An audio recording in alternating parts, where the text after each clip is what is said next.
and we'll play our intro video.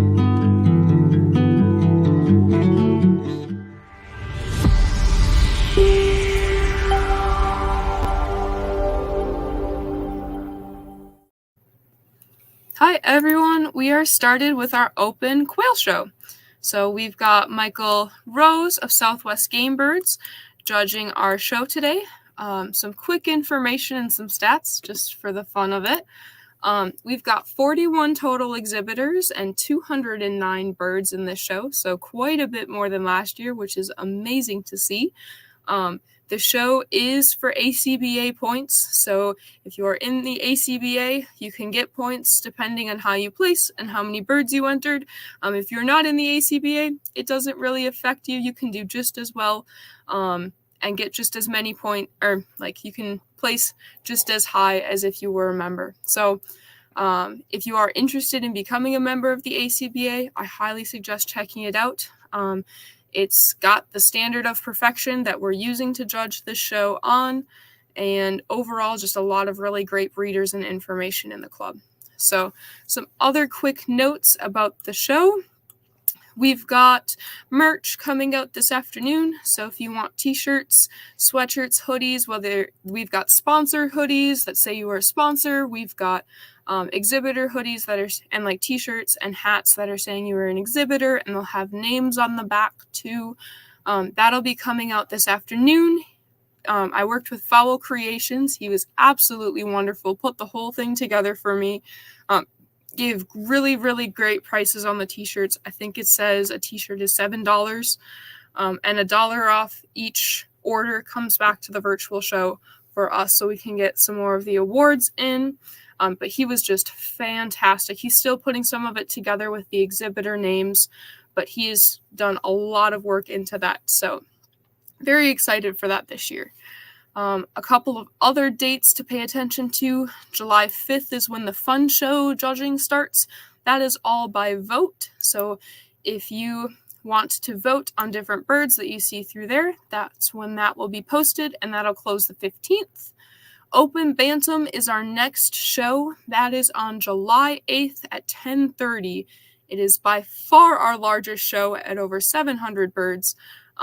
Just over, because I missed that cutoff cap, and there was 2 birds that snuck in before, and I didn't have the heart to delete them. So 702 birds is what we have coming up on the 8th. It should be a long but very, very interesting day for Mr. Bart's.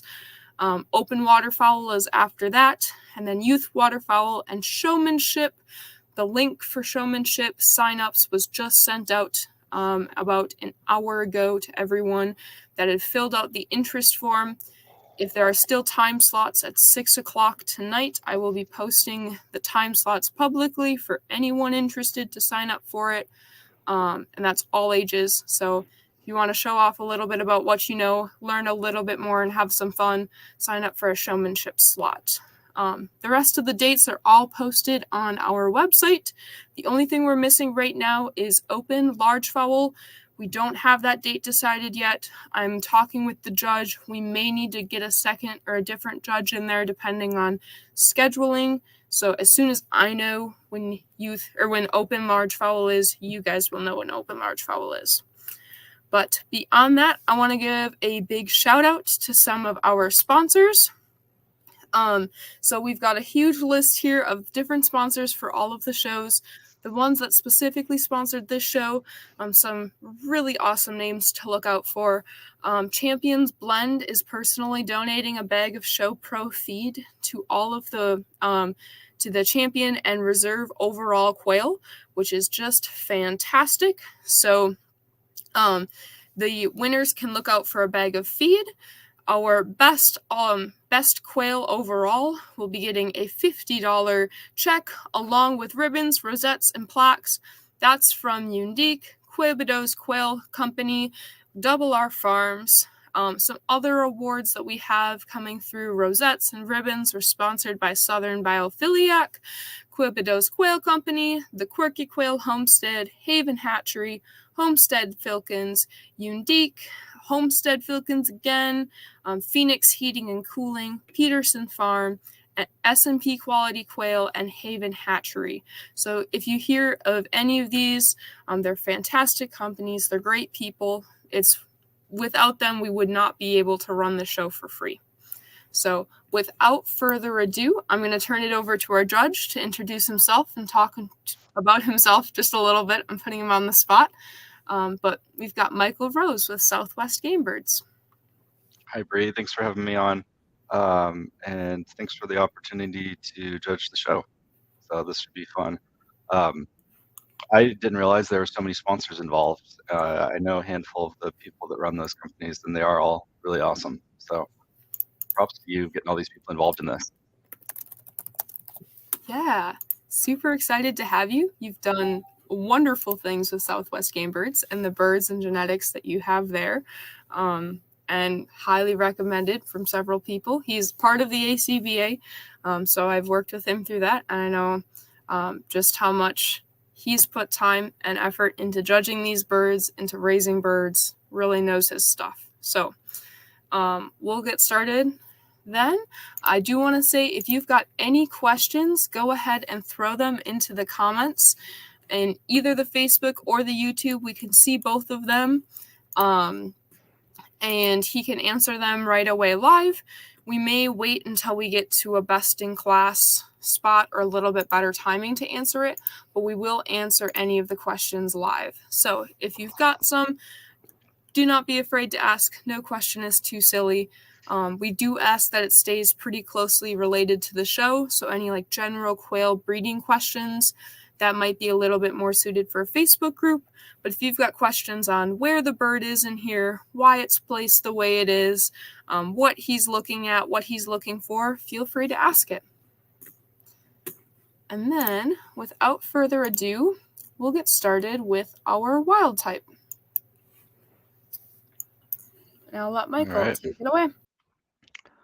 So looking at these, I thought it was a pretty good showing for wild type birds. Some really good structure on these really healthy looking birds. So I was pleasantly surprised, and it was a little difficult to pick the winner on the cocks. This one on the top left really stood out to me. Good posture, almost perfectly parallel legs set right in the hip joints, and nice looking plumage. The wings hang at the right angle. The back slopes really gently, so there's a natural curve on the back. And the second place bird I thought was really close to that. Also really nice looking shape to the whole bird, good posture. Little bit of spotting in the plumage on the front of the bird, which shouldn't be there in males, but overall really nice looking bird there. So those two were pretty close tie for first in my opinion, just really nice looking birds. I would encourage both of those people to continue breeding those birds. They look really awesome.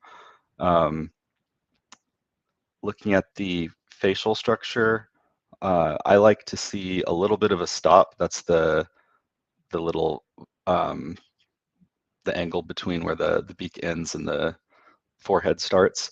And I like the skull above the eye not to protrude too much. So on the third bird, you can see a little bit of the front of the eyebrow where the skull bone protrudes a little bit. You can see either it'll look like the eye is sunken in a little bit or the eyebrows are really big. Sometimes the reason I don't like that protruding too much is because it can get caught on things, it can bump things and cause inflammation if the bird ever has any sinus issues. So that's my philosophy on why that should be fairly smooth. So that was the main fault in this third bird, why it didn't place first or second, but it's also a really nice looking, healthy, robust bird. So all three of those I thought were really good birds. Bree, am I talking loud enough? Can you hear me well? Yep, can hear you just fine, and everything sounds good. Perfect. All right.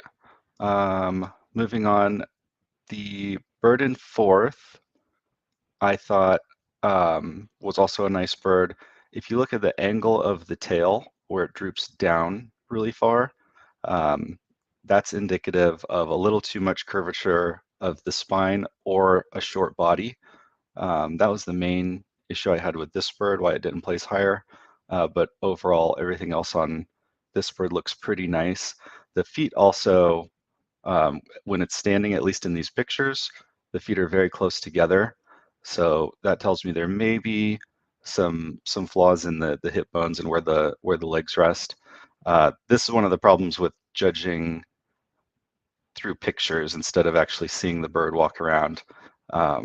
Really hard to tell, is that actually a problem or not, or is it just the way the bird's standing between steps?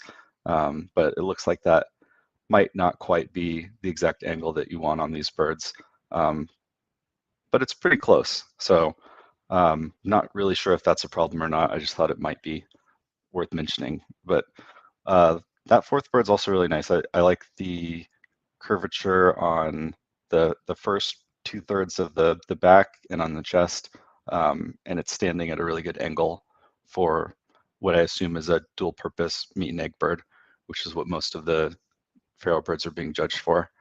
So that's 1 through 4. And I didn't place a 5th one, so let's look at the rest. I don't have any of these in order on the bottom row. And Bree, I wanted to ask you, this second bird on the bottom row, I saw in the youth section. Yep. And I assume that's allowed, right? You can have it in multiple places. Absolutely. So the youth are allowed to enter the same birds in both youth and open just to get different perspectives, different feedback. The youth judge is not like, especially when we get into our chicken show, not APA or ABA certified, where the open judges are. So that was kind of an incentive to get more feedback, a chance at more awards, get our youth judges some experience, while also allowing them the ability to get a professional kind of opinion. Awesome. Okay. So looking at those 4, I'm just going to eliminate them one by one and I guess say why. So this is stream of consciousness. The bird on the bottom right, the spine on the back curves really sharp. And so I'd like to see the tail about 3/4 of an inch or an inch farther back, so the body cavity is larger. So that's a bird that may not be as productive, may not lay as many eggs. It's a male, so it's not laying eggs, but its offspring wouldn't be able to lay as many eggs, and its growth rate will be a little slower.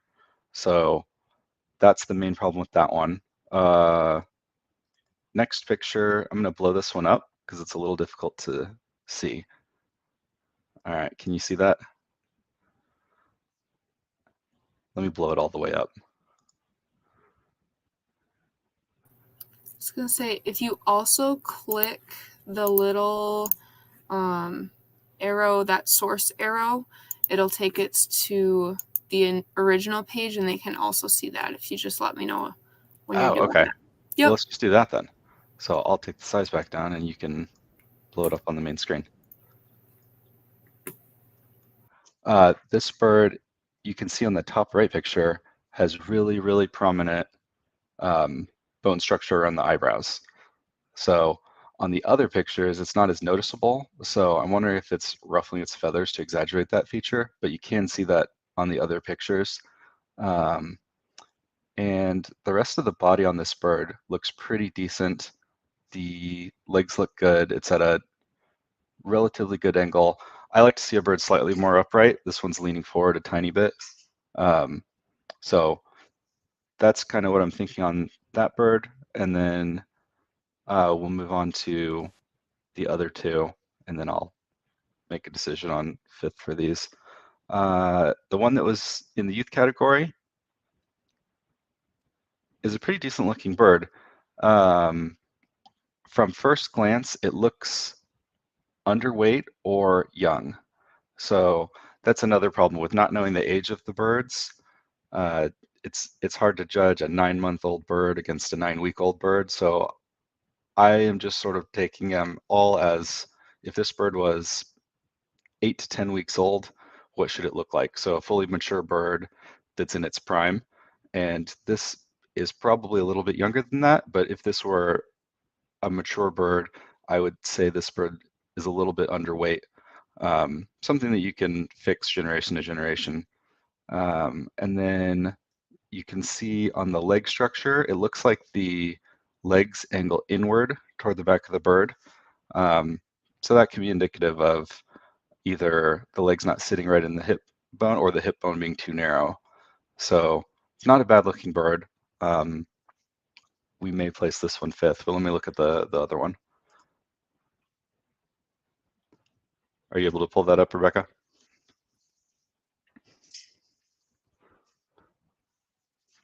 Here we go. We should be I'm good. sorry, Brianna, not Rebecca. Nope, you're good. Not the worst person to be confused with, I guess. I'll take it as a compliment. There you go. There we Done go. so many live streams with her now. I think this is a slightly better looking bird. Same thing on posture. There's a really, really steep angle on the lower part of the leg, so the bird's either squatting down or leaning forward a bit too much. Sometimes that's really hard to get right in a picture. It may not be anything wrong with the bird, but I have to assume that it is. Sometimes when you're taking a picture of a bird, they'll stand super erect, and sometimes they'll squat down like they're hiding from you and ruffle their feathers up. So it's hard to see what the shape of the bird looks like and the posture. But overall, I think this is the best looking bird on the bottom row. Everything looks good on the head. The curvature of the spine looks really good, and it's a pretty good weight. So let's place this one fifth.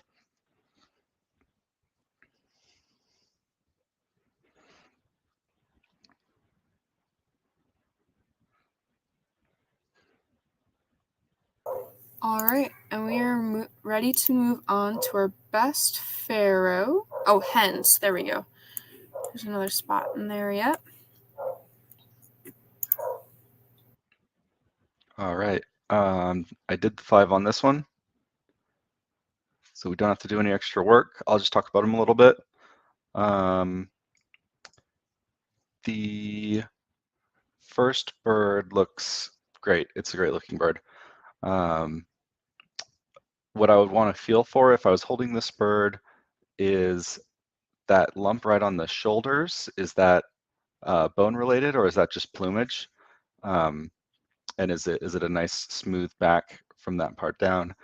I like to see a little more weight on the front of the bird. So that's something that would improve this bird, but overall looks like a really good, healthy, robust bird. It stands at a good angle. You can see it's a slightly more relaxed stance on that left picture than on the top right. So that's where it's tricky. Is it alert, or is that the angle that it stands at? But you can see this bird stands at a really good angle. Good angle between the legs. So overall, I think that's just a very nice bird. In females, for Pharaoh, I do like to see a lot more speckling on the chest from generation to generation. That can make them much easier to feather sex. So the second place bird actually, I think, has slightly better plumage. The reason I placed that one second was the angle on the legs doesn't look quite as good as the first bird, and part of it is also just the angle of the image. The bird is angled a little bit toward me in that bottom right picture, so I can't quite get a full picture of how long the body is and what that curvature of the spine looks like. So that's something to pay attention to when you're taking pictures of birds to put in a show.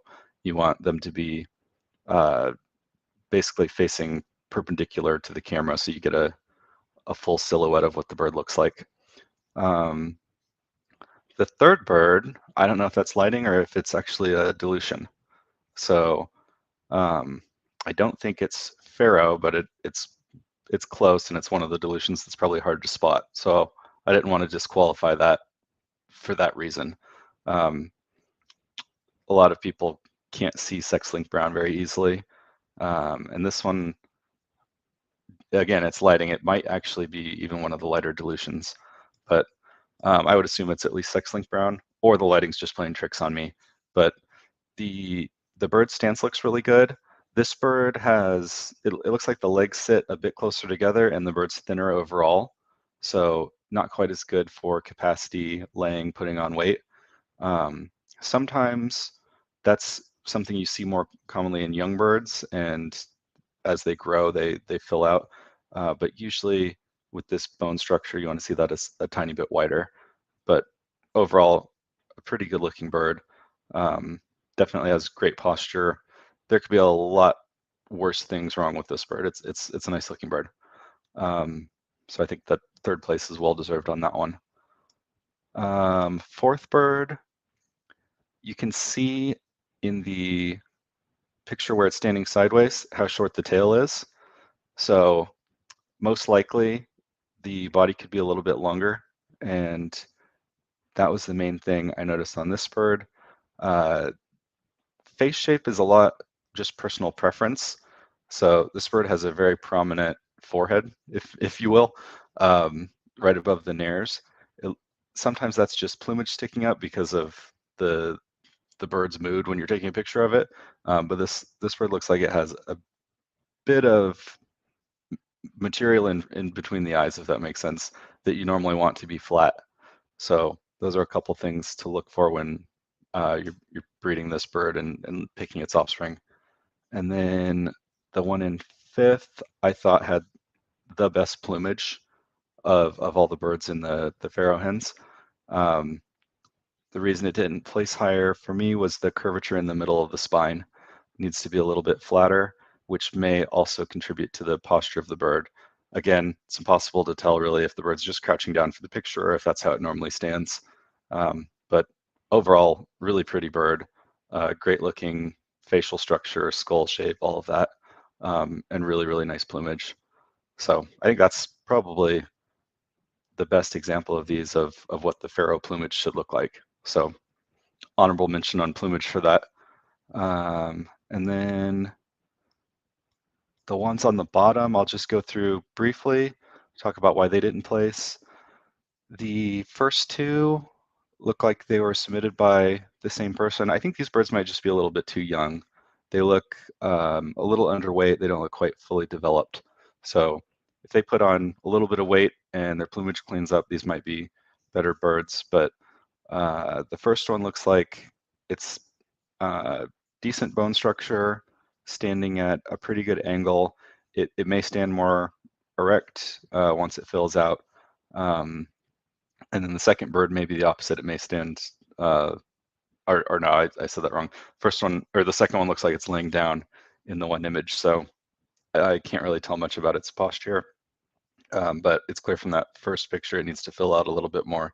And then once they do that, usually their plumage will look a little bit smoother. So that's assuming they're not used for breeders and then their plumage is a mess by the time they're older anyway. But I think both of these birds have potential. They're not necessarily bad birds. They just need to put on some weight. The third one has a very, very prominent bulge on the upper end of the head. And then it looks like that may also be affecting its beak in some way. Um, the other pictures, the mouth is open and the one I can't quite see the mouth. So it's possible the mouth closes just fine on this bird. But there's something very odd about the skull shape on the top of the bird's head that I didn't like. That can sometimes be from an injury if there's some swelling. But if it's the skull shape, then that's definitely something that should be addressed in breeding. So some birds, they reach through a feeder and they kind of rub that part of their head. And so they can build up material there or have some fluid under the skin, and that's what looks like might be happening here. But I just can't tell if that's feathers ruffling and just a slightly odd-shaped head, or if that's related to one of those issues. The next bird is leaning a little bit far forward.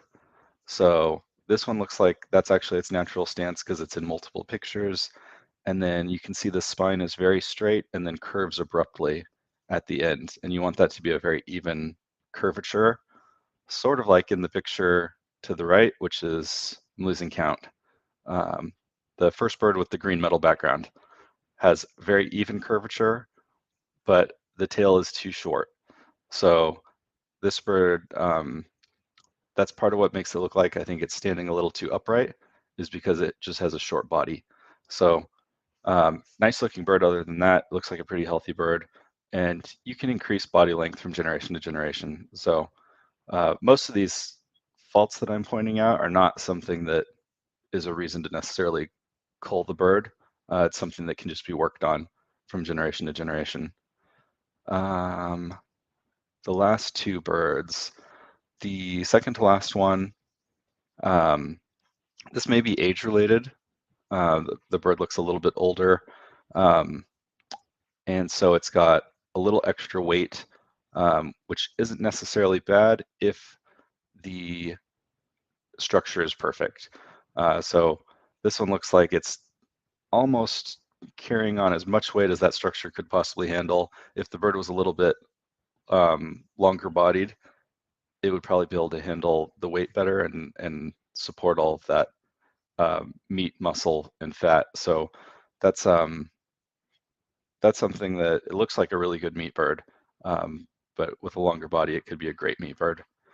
And the very last one, the legs are set very close together. The tail also angles a bit down. You can sort of see where the wings lay next to the body. The wings actually set properly, and then they extend behind the body and kind of stick up and shoot past the back. So this goes back to the curvature of the spine. If that tapers down naturally, slowly, and has a fairly straight back, the tail will stick out at a slightly different angle, and the wings will kind of disappear into the tail. And that's what you want to see on your meat birds. All right, so those are my thoughts on all the pharaoh birds. I'm really pleased with how most of these look. I've judged other shows where the birds are just a mess. Most of these look pretty good, even the ones with fault. Every bird has faults, but these look really good by all accounts. So I think that says something about the quality of the birds from the applicants. Really quick, we've got one question. A lot of people saying hi.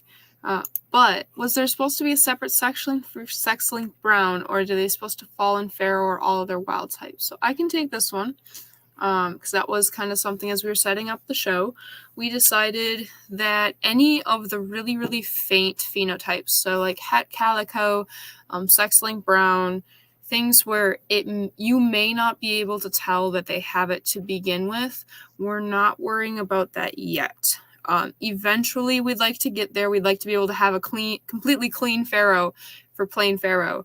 But it's so hard for people to see. It's even harder for them to see it in a picture, and it's very easy to classify it in the wrong spot. So we didn't worry about it for this part. Eventually, as we get more and more established, we'd like to, but for this show in particular, as long as it looked very, very similar, and you noticed Michael making some comments about color and what you want to look for, some things he liked and didn't like, you can start to get a feel for that here, but we aren't being as picky with it as we could be. And then on to the best overall pharaoh, and I'm going to pull the third place one from each spot, just so that we've got our top 5 pharaoh overall. Okay. And then you can place them wherever you'd like.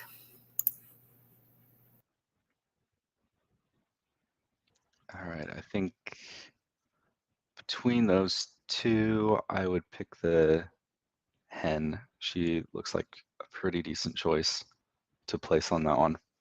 So the reasons I liked the 2 cockbirds better than the 2 hen birds. Overall, I think the faults on the 2 hens are very minor, but the faults on the cocks were just slightly less minor. I think these were really, really good examples of what pharaoh should look like. And the hens, I wouldn't hesitate to breed the hens to those male. It wouldn't. These are close calls. I think especially the top 3 were all very, very close.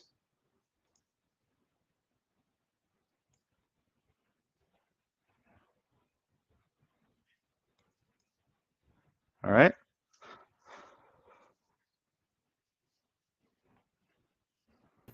All right, on to Falb Fee. Okay, so on Falb there was one bird that I thought was just a complete standout from all the others. That's that first bird.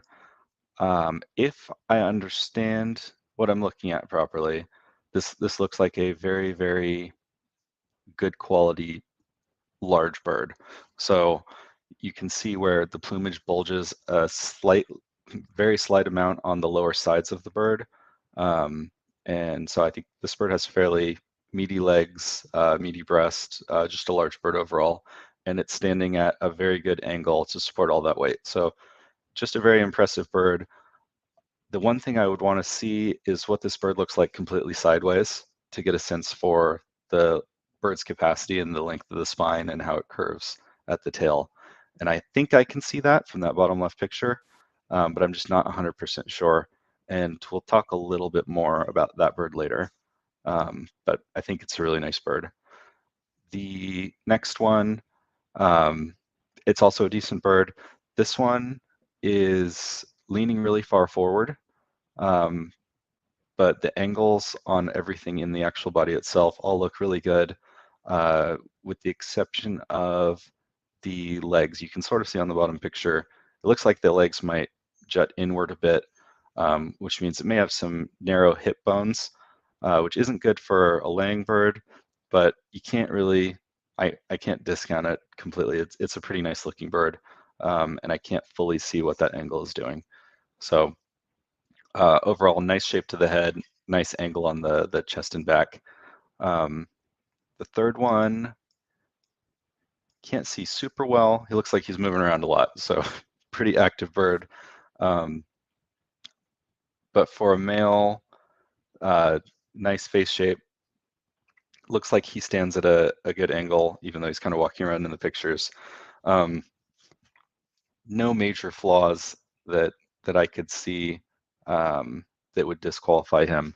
So decent looking bird. If I was there physically, I'd like to see how big he is, what he looks like when he's not stepping somewhere and he's holding still and just looking around. But you can't do that in a virtual show. So he gets third. The ones on the bottom, I think the bird on the bottom left has very unusual plumage for a Feldfee. So that is something I haven't seen a lot of, but he has a fairly prominent collar, or chin strap, and looks like he may have a second dilution lightening him up. Again, it may just be lighting. And sorry, I keep saying he, lightening her up. So it just doesn't look like I would expect a Feldfee to look. But there's nothing glaringly wrong with the bird. It is sitting down, so I can't tell what its posture would be like standing up. So it's really hard to place a bird that's sitting on with its ankles touching. That can be a really bad sign if the bird's hips aren't great and it's lazy as a result and lays on those joints. But the bird could just be crouching down and in that position because it's getting its picture taken. So that's one of those things to really place high. The bird has to be standing at the right angle so that you can really show that off. So the bird in the bottom middle, this is a decent looking bird. Let me blow it up a little bigger. You got it full screen, Bree? Yep, full screen on our end. All right. So the wings hang really well. This bird looks really good. The legs look like they're at a good angle. It doesn't have the longest body, but it's not as short as some of the other ones that we're looking at. I think I'd place this one next on the top if we want to. Here, I'll move that one up. Place this one fourth. And then this Falb on the bottom right also looks like it has a second dilution. It's the plumage that I would expect for a Falb. And what I can't tell on this bird is how smooth the back is about 2/3 down the spine. Is it just ruffling its feathers up, or is there something wrong with the shape of the bird? Um, so zooming in as much as I can see from the other pictures, it doesn't look like that's a serious problem with the angle of the spine. So we'll go ahead and place this one 5th. But I would definitely want to see that top left picture in this bird if it wasn't ruffling its feathers to see what that spine looks like. And that might help a bird like this place a lot better. Good. Okay, on to Pharaoh and Illusion. All right.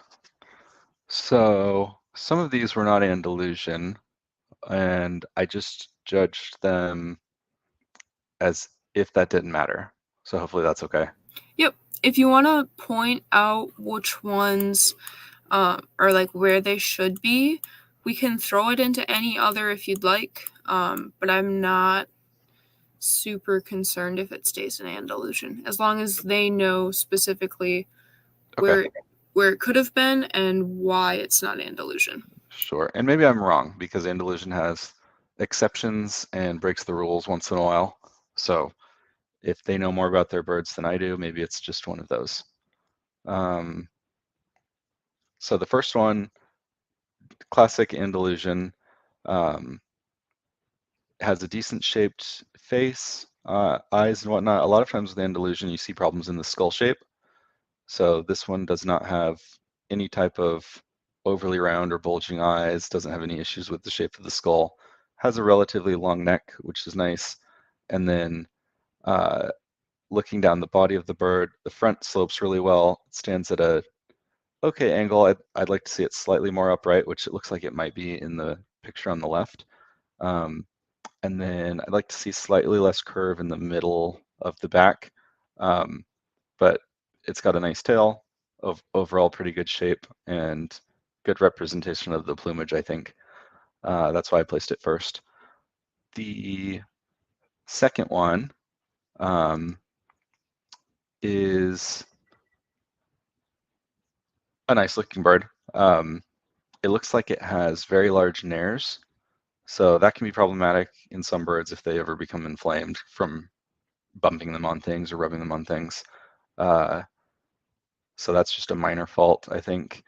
The bird seems to lean really far forward, and that may be from weight on the front of the bird, or not having the weight balance quite right, or it may just be crouching down for a picture. It's not that easy to tell, but it looks like it has a lot of meat on the front of the bird, which can be really nice if you're raising them for meat.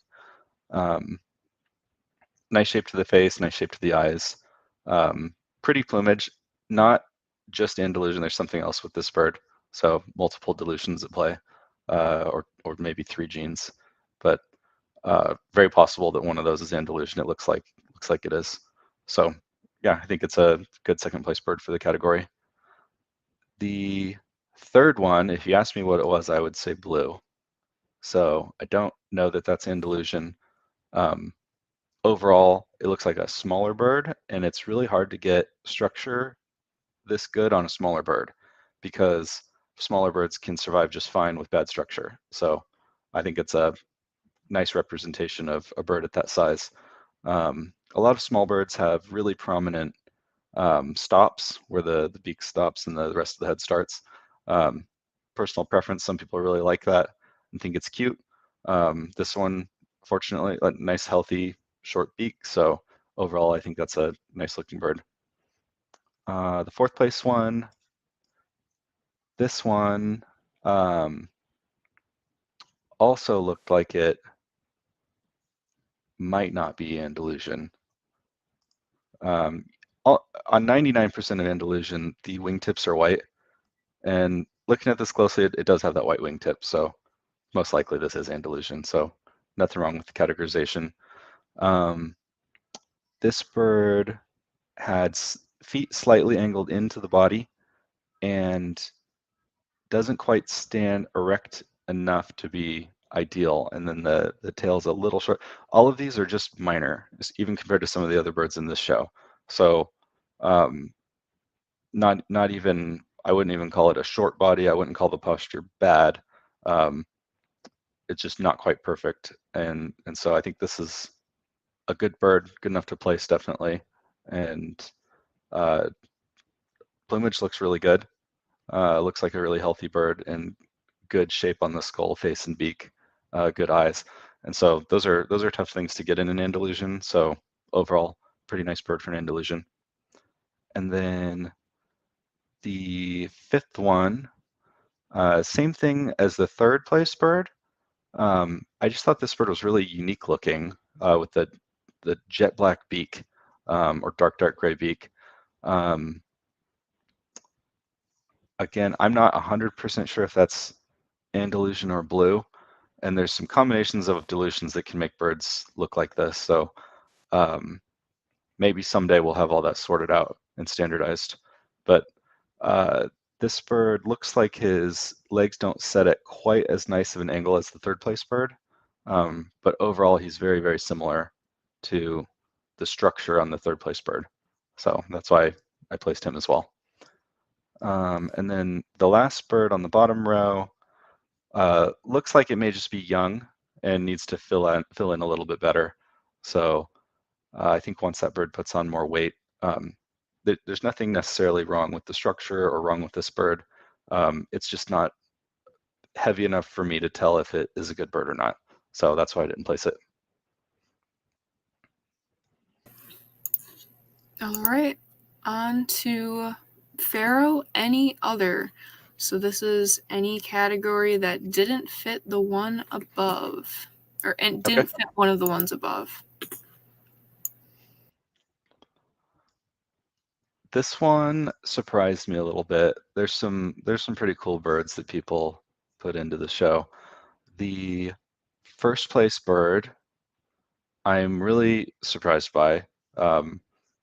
This looks like a white wing and a really good representation of a white wing. And traditionally, not that white wing's been worked with for very long, but that's been used as a meat bird, or it was designed to be a meat bird. So completely white breast, completely white wings, and ideally you would only see color on the back from the shoulder to the tail. This one has a little spot. Go ahead. It's actually a snowy Oz splash, is what it was entered as. Interesting. I was going to ask if we could follow up with whoever had this to see if it was splash or white wing. So the white in the middle of the back was what made me question that. So you beat me to it, but that completely makes sense. In theory, now that I know that it was entered as a splash, that's probably what it is, and it could be used for the same purposes as white wing has been traditionally used for. So that's very interesting. So even as a splash, this bird has really good structure. The one issue I have with the bird, you can see in the bottom right picture, the slope of the spine, very flat, gently sloped at the beginning, and then it's a little bit too angled, about 2/3 down the back, angling the tail down too far. So something to smooth out over the next few generations. But the good traits in this bird are the nice wide breast, and then the structure of the head and face, and then the color. Since this is splash, it should be really easy to keep the color exclusively on the back. I think that'd be interesting to see if you could breed the color away from the head so that it had a completely white head. That's personal preference. I don't know that there's splash used in commercial meat production the way there is for white wing, or the way that's intended to be used. But all the same basic rules would apply.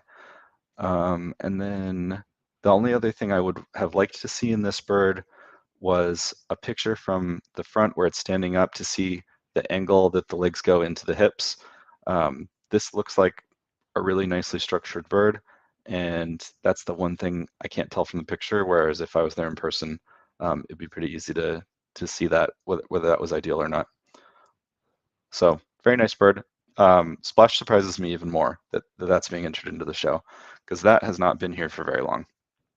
So very interesting. Um, the second bird, since this is all other mutations, I'm not going to get into the plumage per se like I did with that first one, but really nice structure on the bird, good head shape, good beak. The legs are set nicely at a pretty good angle. The bird seems to be sitting a little too far forward. If it was standing slightly more upright, it would be able to support more weight.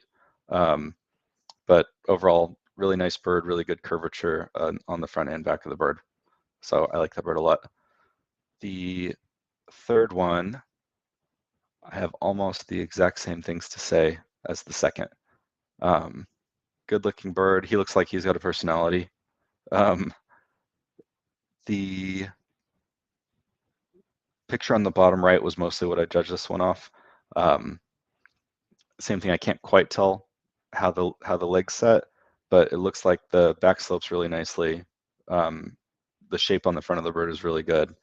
So the way he's standing is the perfect angle for Japanese quail. He just looks like a really healthy bird that's going to hold up for a long time. So great looking bird. And then fourth place one, these are really hard to breed. So props to whoever entered a cinnamon. She looks great, really nice head and face shape. Looks like she's decent sized.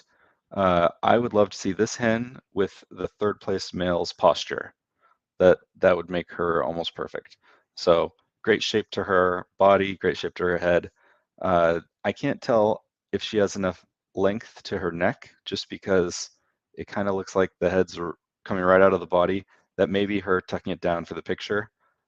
Looks like it probably is from the image on the right. So overall, props to whoever entered that bird. It's really tough to raise cinnamons. And then the fifth bird, I really like the body shape of this bird. From the side, the angle and the posture of this bird is really good. The angle of the legs going into the hip, not quite where I'd want to see them. That's why it placed here. It looks like the hip bones may be set a little bit too narrowly, which could affect egg production long term or the quantity that they lay, but can't 100% tell what that looks like. That seems to be a problem in a lot of these. Maybe that's just a really difficult thing to get through an image. But overall, nice looking bird. The chest looks a little rounded. I'd like to see a little less angle and a flatter breast that would let it hang a lot more meat naturally, if that makes sense. And the bottom right picture looks like it has that, but the top right doesn't quite look like it has that as much. But overall, decent looking bird. And then just to briefly go through the birds on the bottom from left to right, the white bird, this one was a tough call. This looks like a decent bird. The main reason I didn't place this bird was I just couldn't quite tell what was going on with its neck, if that's just a plumage issue or it's gotten a little dirty, or if there's something going on with its neck that shouldn't be. But overall, this bird looks like it stands at a pretty good posture, and the shape of the overall bird is decent. It has a pretty prominent skull shape right over the eyes, where I like to see it a little bit flatter, but definitely not a bad bird. The next one looks like either a tuxedo or a heterozygous white wing. Again, a little surprised to see one with that much white in the show. Those aren't that common. This bird, the spine curves a lot, angling the tail down. You can see how the wing feathers stick up. But for a bird this large, it looks pretty good. So not a bad bird. Just a lot of curvature in the spine, making the bird look like, for a bird this heavy, that's why it probably leans forward so much, which you can see in the bottom left picture. So that's something that can be addressed from generation to generation with selection. not a major fault, all just stuff that you can do with selection as you breed. The next one, this bird, same thing, kind of a shorter body. I actually like the angle and the posture of this bird a lot. So as the problem with smaller birds is it's really easy to have overly curved spines with short tails and whatnot. So that's how I think this bird is able to stand at a perfect angle. So it probably has really good hip structure, really good legs. But with the short spine, you really can't tell if all those other traits are ideal. So that's why this one didn't place. And then the next one, these are in no particular order. I like this next bird a lot. So it's this one was a close call. This bird almost placed. I don't have anything. There's no major faults in this bird, I don't think, that I can see right away. So this was just a judgment call. I like to see a nice long body. This bird's not super long, but has great curvature on most of the spine, and on the front of the bird looks really nice, and it looks like the legs are set really well. So yeah, definitely not a bad bird. The next one, so second to last, has a very short tail. Looks like the feathers are ruffled, so I can't really see the curvature of the spine that well. And this bird may just be a little bit younger. So as it fills in, this may be a much nicer looking bird. Hopefully the legs are set right. It looks like they're decent. And so if this bird has a little more growing to do, it could turn into a really nice bird. And the very last one, I think I judged this one based on the top two because I wasn't 100% sure in the bottom. I assumed it was the middle bird. And this one just looks to me very small. So you have the issue with the short tail and capacity. I was trying to judge all of these as dual purpose birds that you would want for egg and meat production. So that's why I put such an emphasis on the curvature of the spine and the tail length and angle, because that's all going to affect egg production and whatnot. So these last two birds, I can't quite tell if they're just too young and they need to grow a little bit more, or if that's a structural problem with them.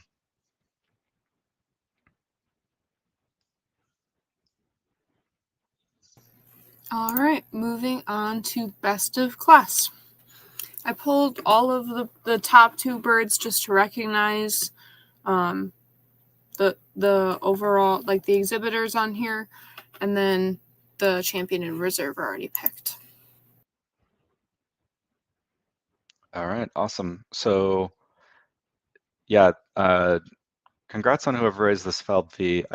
I think it's a really awesome bird. There's something about the shape of this bird's head where it's not completely rounded above the eye. There's just that small amount of flatness that I think looks really sleek in a Falb. So I think that bird's just stunning. All of the plumage that doesn't set quite perfectly flat. Some people like a really velvety smooth outside surface to the bird. I think the plumage here shows exactly how much of a meat bird this is, which I think is really great if you're trying to raise birds for meat and eggs. So I would put money on the fact that this one's a good producer. The only thing that I would have wanted to see is the bottom left picture have the bird perfectly horizontal to the camera so that you could see the curvature of the back of the spine and how the wing sets into it, and the angle of that tail. So I really wish I could see that on this bird because I think this may be a great bird, but at the very least, it's a very good bird. And then the reserve was that one that I thought was probably white wing, but may have been splash. Turns out it's probably splash, and just really good structure on that bird. Same thing with this one. I just really wished that I could see from the pictures where the legs set and the angle of that. And only major fault with this one is the curvature of the spine on the very, very back, angling the tail a little bit too low, but that's pretty minor. I think this is a really great bird as well. And also, I was really surprised at the quality of those two birds. I expected best of class to end up being a pharaoh. So I think both of those birds slightly edge out any of the pharaohs, which shows just how far plumage genetics has come. People have been working with these for a while now. Congratulations to everyone. I've got a list of names, so when we get to the very end, I'll go through and read off who all placed. But for now, we will move on to fun. Despite the fact that the one bird in the corner is not actually fawn. That was an oversight on my part.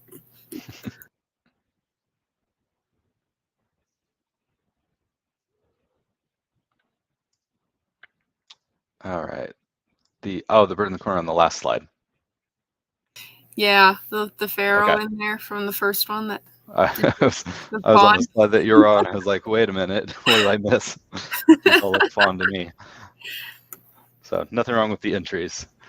Just No, entries are all good. Cool.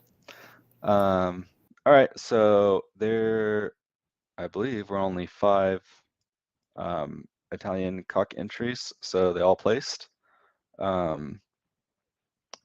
And I'll just talk really briefly about them. The first bird, I like the posture and the angles on the bird's back and chest. That's why this bird won. Really good angle for the bird standing up.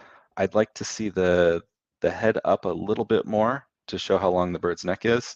But decent bird. The legs look like the angle a little bit into the pelvis, which I don't want to see. I want to see the legs more parallel. But overall, pretty nice bird. The second one, the legs sit a little bit closer together. So that's why this one came in second. And same thing, pretty good posture, good face shape, and then good angle for the curvature of the spine. From what I can tell, he's got his feathers a little ruffled, and then the chest and stomach angles are all really good. The third bird looks like it has a pretty short neck, so that's why he placed third. The actual shape of the body is not bad. He's leaning a little bit far forward, so just a slightly short body and then a short neck was why this one came in fourth. I got my numbers screwed up. That's why this one came in third. The fourth bird, let me take a look at him. Decent looking bird. He doesn't appear to be standing as erect as I want, so I placed him fourth for posture, and then the skull shape isn't quite as nice as the other birds. So you can see, particularly in the middle picture, just the skull shape around the eyes, and then going back, kind of where the plumage is lighter on this one. The skull seems to protrude a bit. So let me put that picture back down. Sorry, I'm moving everything. And the fourth bird had a very short tail. He may just be crouched down a little for the picture, but he looks like he might have a short neck as well. So a little more elongation would make this bird nice. And it's also possible that this bird's really young, and so he may just need to fill out a little bit more. But angle on the legs looks like they're going into the body a little bit. Again, I think this bird's a little young, so he might just have some filling out to do. I like his plumage, though, quite a bit, so he may turn into a good bird. The fourth place bird, quite a bit of white on the chest. I think he's carrying some genes, so totally fair to have him in the Italian class. That's not a pure plumage anyway, but I just thought I'd point that out. Quite a bit of variance for the plumage in all 5 of these. I think the second bird and the fifth bird have the most classic, ideal Italian plumage. But like we say in the ACBA standard, we care a lot more about the bird's structure than the bird's plumage. So we can talk about plumage all day, but really structure is what makes the bird healthy. So that's what we want.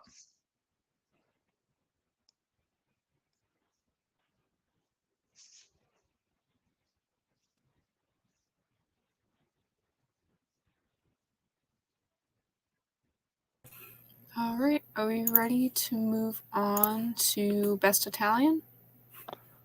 We're Or ready to move on to hens? Italian hens. Yep. Okay, sounds good. All right, this first one had me a little confused. That bottom right picture is so light. Is that just lighting, you think? In my opinion, it would be. Let's blow it up a little bit so people can see. It looks like from that top right picture that they've got darker plumage, but that bottom right picture looks like it's almost got roux in it. That's exactly what I thought.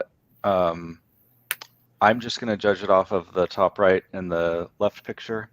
Okay. It's probably a flash or something weird Yeah. with the lighting on that bottom picture.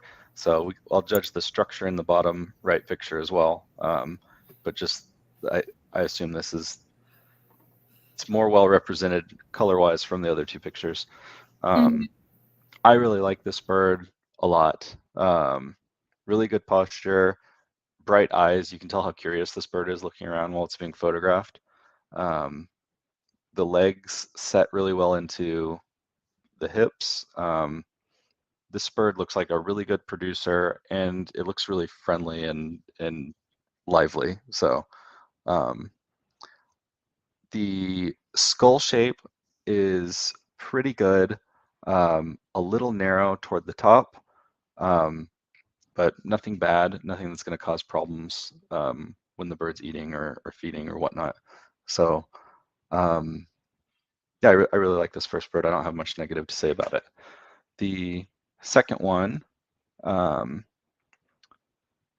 it looks like the legs set into the hips a little bit more narrowly, and then the beak doesn't appear to quite close perfectly, but the angle and the posture on the second bird is also really good. So really nice birds in the Italian the Italian hen class. The third one, unfortunately, is not standing up, so I can't see what the posture looks like. This looks like it could be a really, really good bird as well. The spine appears to have a really good angle, even though there's a little bit of ruffling in the plumage on the top picture. You can tell from the bottom left picture, it looks like it has a really good angle on the spine and just looks like a really robust bird overall. Really nice face, really nice skull shape and whatnot. So I like these first three birds a lot. The fourth one looks like it's a little light-bodied toward the back, which may explain the posture, the way it's kind of crouched down low and leaning forward in some pictures, and a little funny, the posture on the top left picture. I love the vibrant plumage. The eyes are really bright. The beak and skull shape are really nice on that bird. So that's why I put it fourth. Looking at the bottom row, most of these when I organized, again, the bottom row is not in any particular order. It's not like it's best to worst. I didn't put a ton of thought into the order on the bottom row. So I'm just going to look through all of those and then pick one for the fifth place position. The bottom left bird looks like a decent sized bird. The posture is okay. It looks like it's moving around a lot while it's getting photographed. Only major thing, there's quite a bit of curvature on the base of the spine, angling the tail down really low. So for a bird this large, it's a little surprising to see that angle that far back.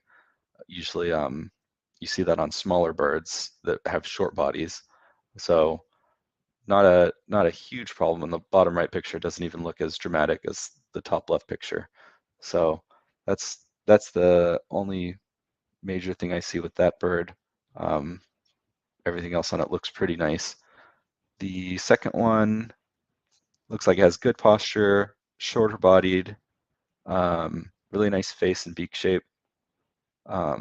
Looks like a goofy bird, kind of leaning when it's getting its picture taken. So wonder what kind of personality that one has. Probably a fun bird to raise.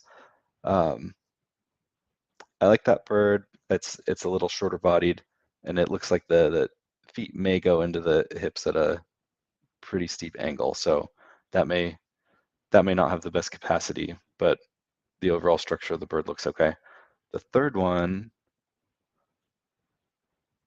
this bird looks like it leans forward quite a bit, but doesn't have any major issues with the curvature of the spine and the breast. So not a bad bird, leaning forward a little bit more than I'd like to see. Good face and skull shape.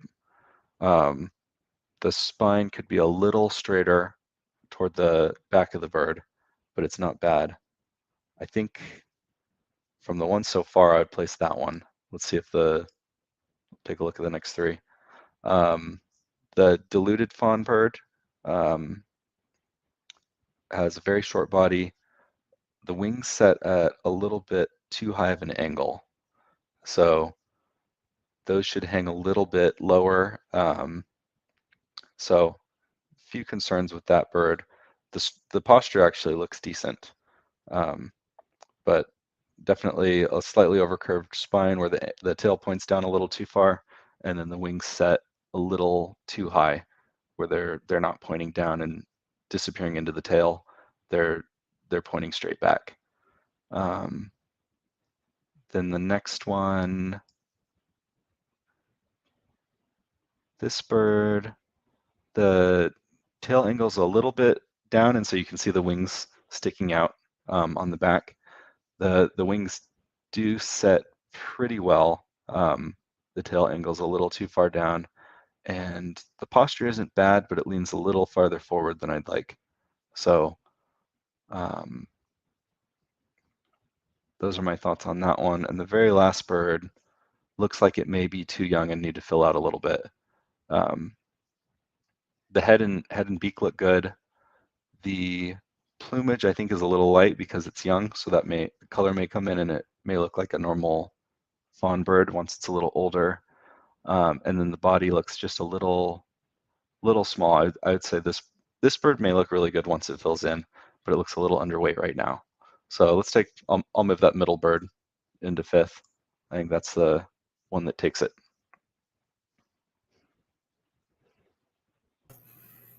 And then we do have a question as we get into the best Italian. Okay.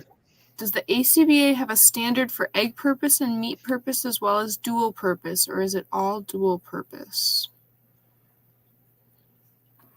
So right now, as I understand it, it's all dual purpose, but we'll be adding exclusively meat production line and exclusive egg production at some point.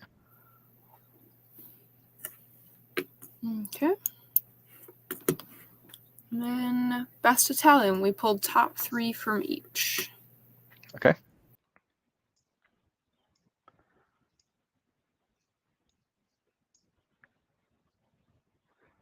So I really like this other hen, the one with the good posture. Let's put her second. The third hen I really like as well. I wish she was standing up. She may have taken first if I could have judged her standing up. So let's do third on her. And then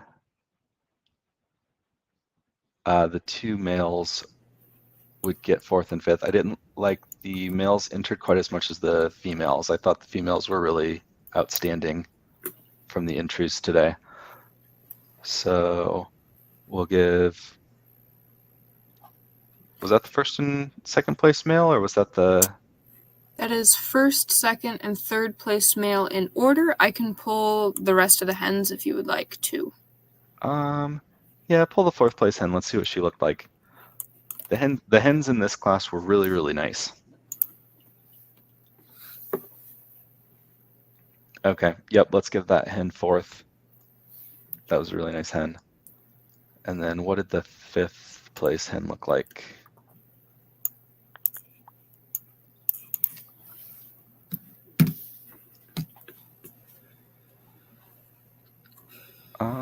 Okay, so between the first place cock and the fifth place hen,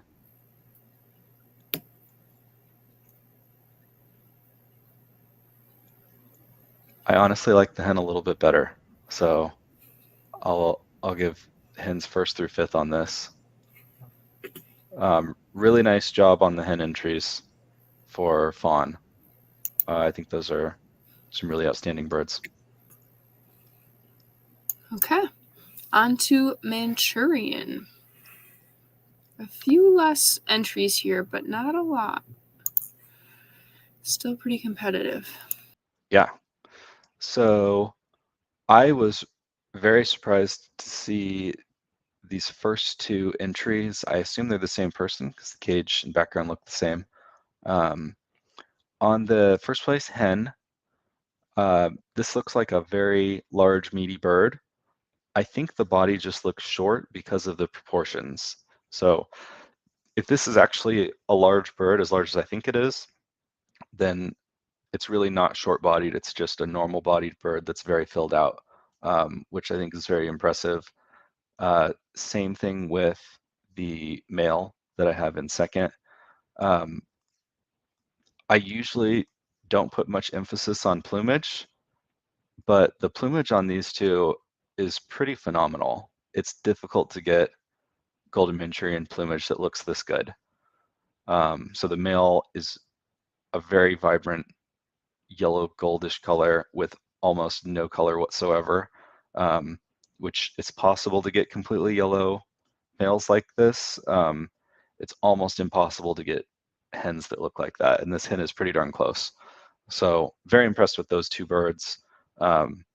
Whoever's breeding those, I would love to talk to you about what you're doing with them and what your plans are with those birds, because I think those look phenomenal. The fourth place bird, sorry, third place bird, move her over. Very, very nice bird. She looks also very large. She's leaning forward a little bit more than I'd like to see. So if her posture was slightly more erect, I think she'd be able to hold a little bit more weight and a little bit more body. But the wings are set really nice. The curvature of the spine and breast is really good. And it looks like her legs are set fairly well. And she has a good beak and head. The next male I thought was a very, very close call between third and fourth. The wings are not set at quite the angle I want, and the tail angle's a little bit down. But overall, it also looks like a really nice bird. Good posture, good spine, and the bird seems like an appropriate weight for its frame. So very nice bird. And then for a fifth bird, the diluted bird, should we just move that to the all other fawn, that bird on the bottom left? Yep, we can do that. Okay, because it's not a bad looking bird. I just don't think it's a fair comparison to have it with Manchurians. Yep. And I think I saw that bird a second time. It might already be in any other fawn. I don't believe so, but I can look. Oh no, you're right.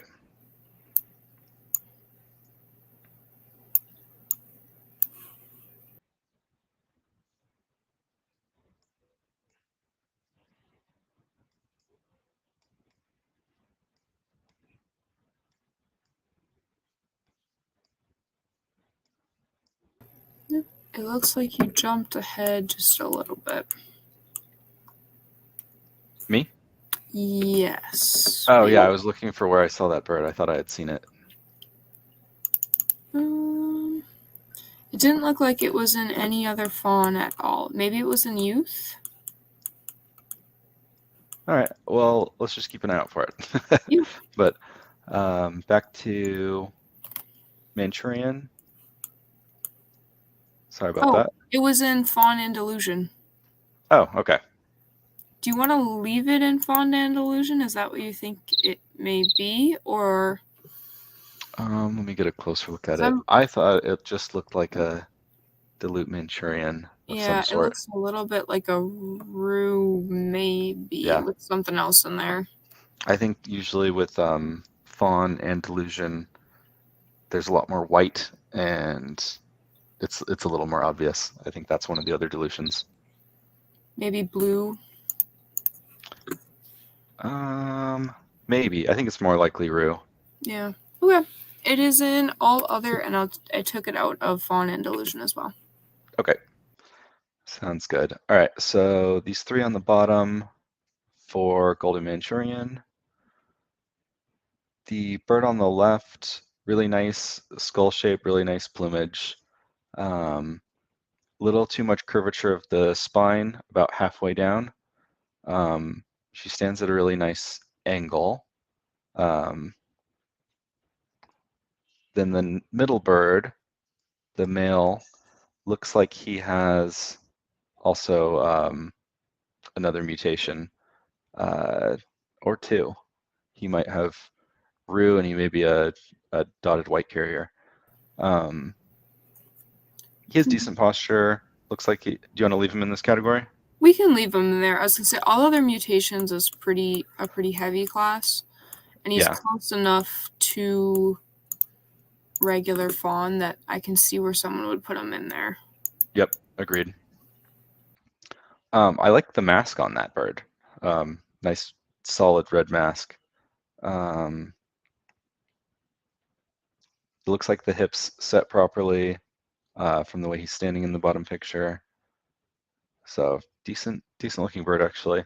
Bottom right is leaning really far forward. I think it's just crouching because of the picture, because a bird with that body shape wouldn't lean that far forward. So I'm gonna forgive that a little bit because the body on this bird looks really good. So does the beak shape, structure, and really nice plumage on that bird. So yeah, let's place the bottom right male as fifth. So if that bird actually stands at that angle, which I'd be really surprised if it did based on its body shape, that would be a fairly large fault, but I'd be shocked if that's not just from him getting his picture taken. All right, on to Fawn and Delusion. All right. This category had some really nice looking birds. The first and second bird, well, I'll just talk about them one at a time. First place bird, really good posture, really good posture. The head is a little bit small, but it's proportional. And it looks like the legs are very parallel, set really well in the hip joints. Overall, I really like that bird. Definitely breed that bird. It's a good one. The second bird looks, I mean, sort of like the one we just discussed on the last slide. I think it's just from getting its picture taken that it's leaning that far forward because it has a really nicely shaped body. A little bit of curvature in the spine right in the middle. I'd like to see that a little flatter, but overall, really good shape to the body. And based on where the feet are sitting, it looks like it has good hip structure and the hips angle properly. So another slight problem that may exist with the second bird is the beak length.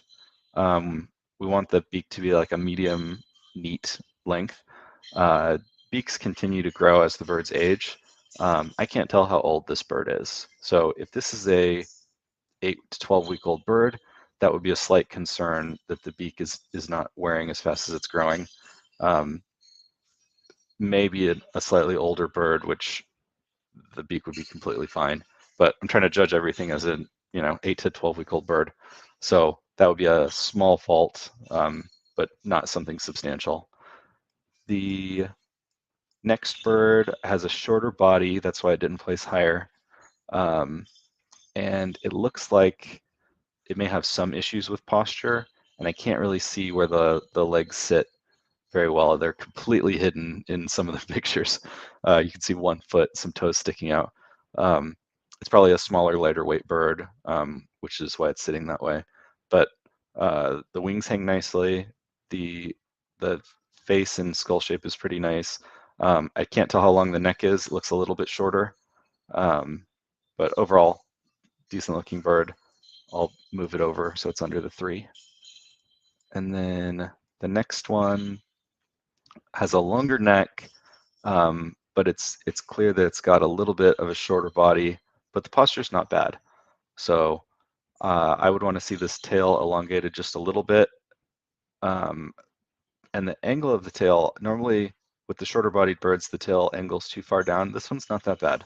So the angle's not bad, it just needs to be elongated slightly.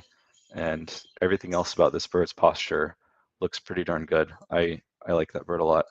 So 4th and 3rd were just a judgment call. Those are pretty comparable as far as overall judging. And then the 5th one, which I'll move now, looks very, very small.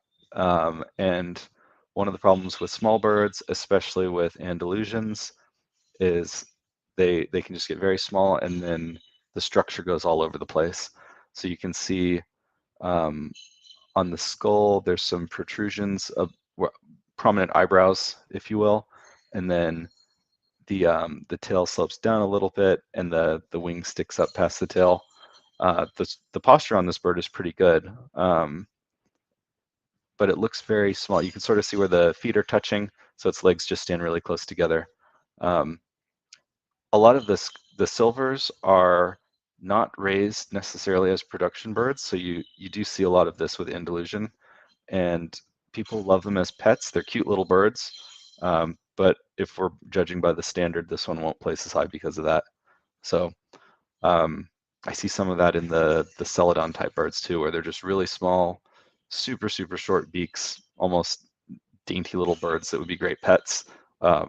Maybe we'll have a class for those someday, but we're judging them all based on the dual purpose characteristics today. And then we are almost through fawn. We're Okay. on to any other fawn. All right. Really strong showing in this one. The first 3 birds are very, very similar. I liked the posture of the first bird the most. I actually liked the body shape of the second bird a little bit more. So those were very similar. You can see a little slightly different shaped breast on the second bird, which would be a great meat characteristic. The first bird, some people like this. It's a judgment call. It's very smooth bodied. The plumage all lays very flat, which is it's definitely a nice look in a show bird. A lot of people like that. The third place bird, body actually looks very similar to the first place bird. I thought this bird had a slightly shorter body. It may just be the angle the bird's standing at compared to the first one. So very similar, first through third. I like the beak shape on the third bird a little bit more than first and second. It's a really nice beak shape. The overall skull, really nice. The eyebrows are a little more prominent on the third place than the second place. So just all kinds of little things that some of it's preference, nothing's majorly wrong with any of those birds from a structural standpoint. The fourth place bird looks like it has a really nice face and skull shape, really good posture from that bottom right picture. And then for a pearl fee, this bird looks very large. So having that posture on a bird that's this large, you see a little bit of wing drooping in the bottom right picture, where you want that to be up tight with the tail. But a lot of times with birds this large, they start panting and get stressed just because you pulled them out to take their picture. And so I would kind of forgive that little bit of wing drooping. You can see the bird's mouth is open, so that's probably what's going on in the picture. The only issue I have is where the plumage sticks up about 2/3 down the back. I can't quite tell if that's spine related or if that's just the feathers ruffled. It's more dramatic in the top picture, less dramatic in the bottom picture. But if I could see that that was not plumage related, or sorry, that that was sheerly plumage related, I think this bird may have placed first. It's just one of those, not quite 100% sure what I'm seeing there, so I can't place it above the others because that's potentially a fault. The next bird, I guess we have 6 on the top here, don't we? So we got to pick between these next 2. All right, the hen looks very small. She looks young, like she may need to fill out a little bit more. But I think her posture and the way she is shaped still puts her ahead of the male. So I'll move the male down to the next row. This male, he has really good hip structure, nicely shaped head. He's a little bit front heavy, so he's leaning forward a bit. So he needs longer tail. Let's keep the angle of the spine the same and just basically breed this toward having a little bit more length on the back of the bird, and this will be a really good bloodline. I'll just talk really briefly about the bottom row because I know I'm taking forever and there's a lot of birds here. So this was the one that was in Golden Manchurian that we think is an amber, possibly Best Manchurian or whatever they're called. This bird's standing very, very erect. It may just be in an alert stance. I think that's what's going on. So this bird actually has really good body structure, body type. The legs look very parallel, straightforward, set into the hips well. That bird, you know, since it wasn't in this category, I actually really like that bird. And since the 5th place one isn't fully filled out, I feel a little more comfortable placing that Manchurian bird. So let me move those and switch them. Bree, that's all thanks to, I think, your generosity moving categories, right? Yep. And we All did right. have one question someone asked is, Jen Jordan, did I miss Pearl Fee or is it up and coming? So for this one, we had a separate category for Best Pearl Fee, but there was only, I believe, 2 or 3 birds entered into it. There wasn't 5 birds entered. So we had kept it as a, we lumped it into the any other fun. Or at least there wasn't 5 birds entered before free entries closed. So yeah, that was kind of our cutoff point, was 5 birds for a slide. Otherwise, when it gets to just be 3 of them on a slide, it's kind of wishy-washy. It's easier to place, but all right. And then on to Best of Class Fawn.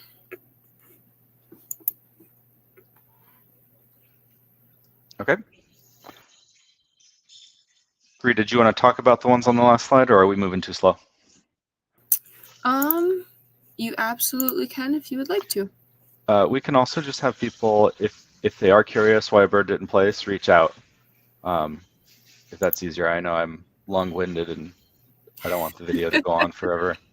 No, it's good to have people like in the comments and the explanations on there, especially because it's pretty new. So getting in the type, the nitty-gritty of exactly what you need to be looking for and why you should be looking for each thing is very, very helpful for people. Okay. All right. We'll go through them all really quickly then.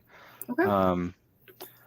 So the The one we just moved down looked a little bit lightweight, but the structure looks really good. I think that bird could fill in and be a really nice bird. I don't have much negative to say about it.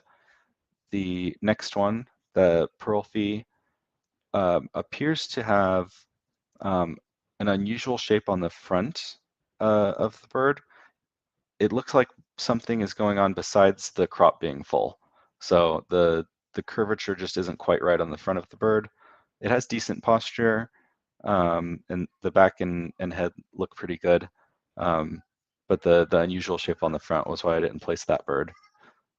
The next one, which looks like another amber, maybe I'm wrong, maybe that's just a Manchurian, has a fairly short body. The angle of the hips goes in a little bit more than it should, but it's not that extreme. So the length of the body is why this one didn't place, and overall the posture on this one is also pretty good. So not a bad bird by any means. The next one is same thing. It's standing a little bit more erect than it should. It's almost like it's leaning backward a tiny bit.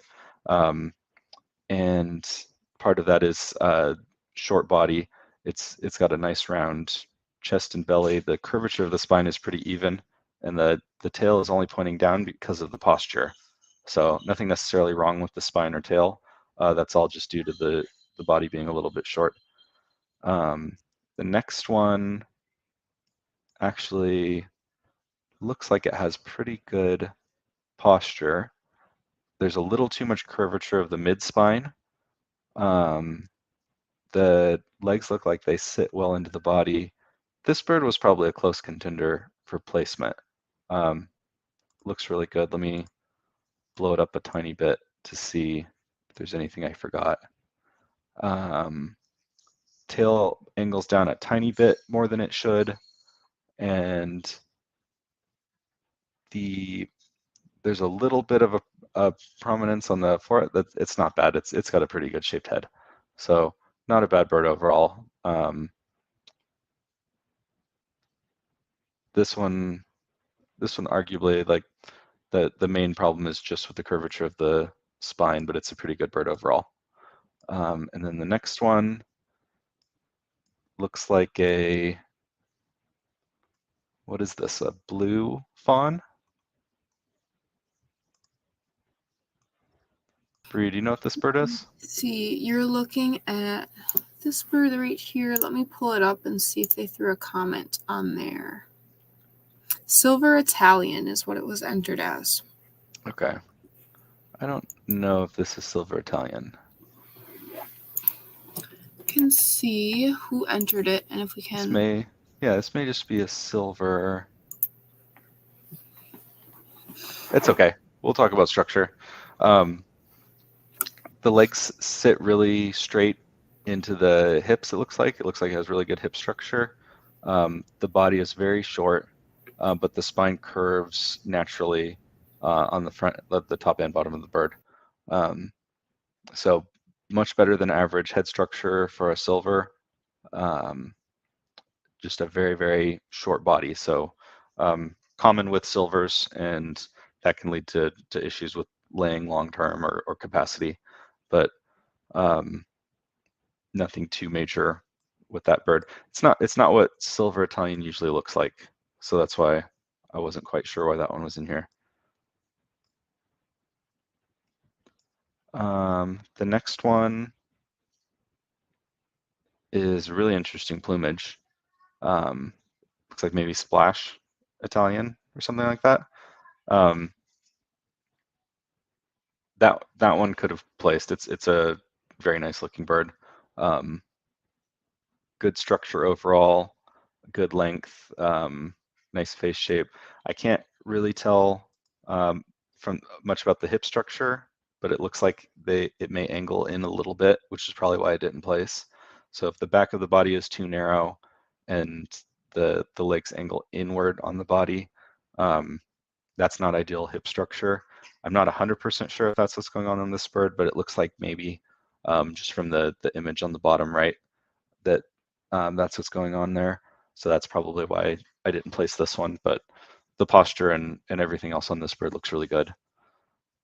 The next bird, I hate to interrupt. We do have I got a message from someone saying that they didn't have their bird in there, and I went through it, and it does look like we are missing it, and it is a pearl fee, and it was entered properly. So I'm going to throw another one there down on the bottom before you finish, if that changes any of your placings. Yeah, let's take a look at it.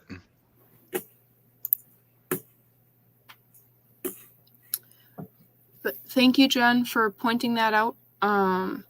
And again, for everyone else, if you do see issues, if you're missing something, I know sometimes if the file was too large and wasn't in those bounds on there, Miro doesn't upload it. It doesn't tell us it doesn't upload it. It looks like everything is fine, it just doesn't. So if there's an issue with some of that, or you're not seeing your bird, please let us know, and if we can catch it in time, we'll throw it back in there. If we don't, I usually message the judge afterwards, and we can still get comments on it. So,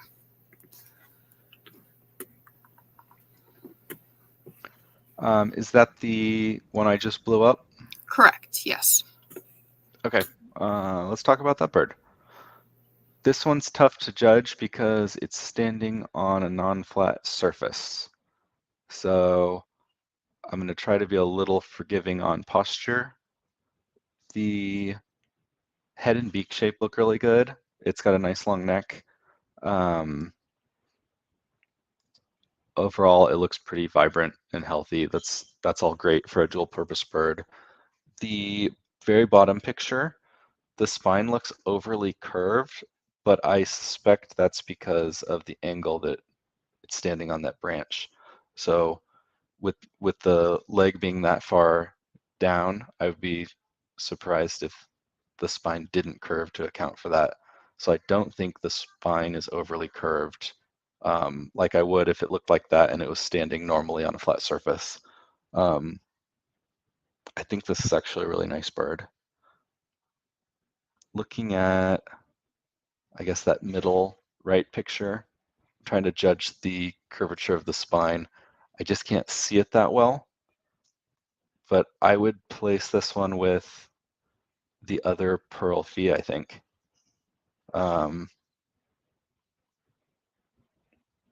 me blow that one up next to it.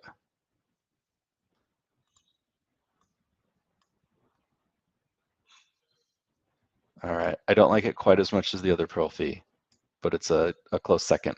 So yeah, let's place this bird. Good catch for noticing that one wasn't entered right. For sure. Thanks for reaching out. Thanks for messaging me and confirming everything, and glad we were able to get it in there. So whoever entered this poor bird, we've just probably been toying with their emotions, moving it around and placing and then not placing. So apologies for that. And I think we were discussing the dilute bird, second row, second from the right. So my thoughts on that bird were fairly short body and small size. It's very, very rounded, which is not necessarily bad, but since we're judging for meat and egg laying characteristics, it's not going to compete with the larger production birds. This would be more of a specialty plumage line type bird. So nothing unhealthy about it. It's probably just not going to be as productive. The pearl fee on the bottom right, I think I talked briefly about. It's not a bad looking bird. Good curvature on the spine and the right angles on the breast and stomach. It looks like it's leaning forward quite a bit, so it may have some non-ideal hip structure leading to that. I don't think it's related to tail length. I think that's just something else in its posture causing it to do that. Possible it's just from having its picture taken, but based on the look on the bird's face, I think that's probably his actual posture. So that's why I didn't want to place him. And this is where judging via pictures is so difficult. Bird on the bottom left is very interesting plumage. You don't see this one very often. He has a very short tail and a very long neck. So he's probably not going to be particularly productive. Assuming that's a male. It's got all the white, so it's difficult to feather sex these ones. Bree, do you know any more from this bird from how it was entered? Let me look.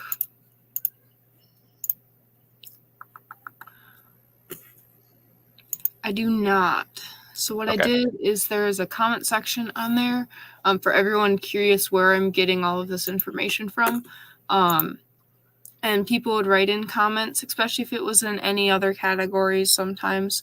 And then what I would do is I would just throw a comment onto the Google Drive. So don't have any more information on this one. Okay, no problem. So yeah, I really like the face and beak structure on this bird. He's got pretty good posture. The legs are set really close together, so he wouldn't place above the others because of that, and the tail length. He has kind of a squatty tail on the back end. So I'm actually surprised his posture is so good given how short his tail is. So that may have a little more to do with plumage than the actual body structure, but you can only judge on what you see. So what I see is a really short tail. So that's what I see with this one. All right, moving on to the next slide.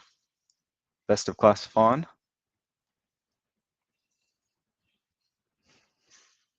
Okay, we're on best of class fawn. And then do you want to take a short break after fawn is done? Sure. Okay, we'll do probably a 5-10 minute break.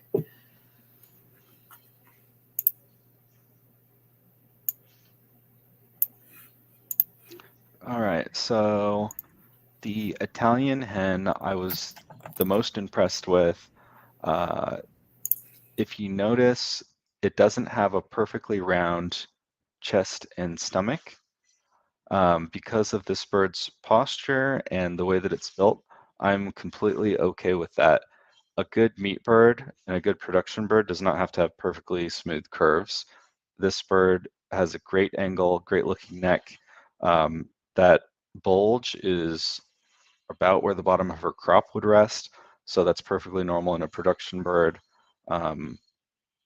If that bird were in my production cages, I'd be proud to have it on my farm. So a really nice looking bird. And then the reserve bird just looks like a show bird all around. Really sleek looking bird. Whoever's breeding these is really working hard on them. So props to you. Keep up the good work.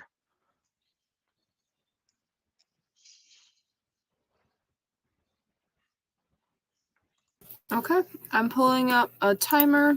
Let's do 10 minutes until we come back. Give a chance for people to grab food, snacks, bathroom break, whatever they may need. All right, sounds great.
Can you hear me? I see you as muted still.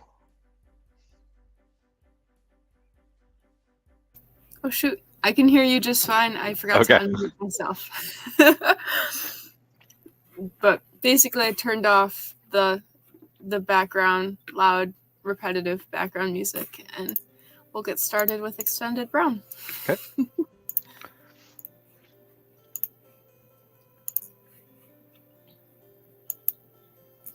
Awesome sauce. I'm just looking at a couple of the comments here. And then let's put these back on. Hi, Rebecca. Glad you're watching with us. Same with Reed Creek Homestead. We got your birds in and happy to see them on here. The only other one thought it was on the 7th. We don't have anything on the 7th. I believe that the 5th we are starting our fun show. So that's, yeah. Glad you were able to make at least the second half. And for everyone wondering, you can always view these again. They will be, I don't know if I can get it recorded. I'm trying to get the YouTube edited so it'll show basically without all the long breaks and pauses in between. And hopefully get that uploaded. But at the very least, you can always go under live and watch it. So you can replay any parts that you may miss. The only, the big benefit about watching live is you get feedback. So if you've got questions, go ahead, ask them below, and we can answer them right away. If you don't, if you are replaying it or watching it and still have questions after the fact, still leave a comment and I can reach out to Michael after it and hopefully get some answers for you. It just won't be live. But on to Extended Brown. Thank you to Rebecca Lynch with Thieving Otter Farms and Martin Yardley over in the UK for the lovely pictures on our cover page. Those are not mine. I didn't steal them though, I promise. And then on to Plain Tibetan. That's where we'll start this one. Plain Tibetan.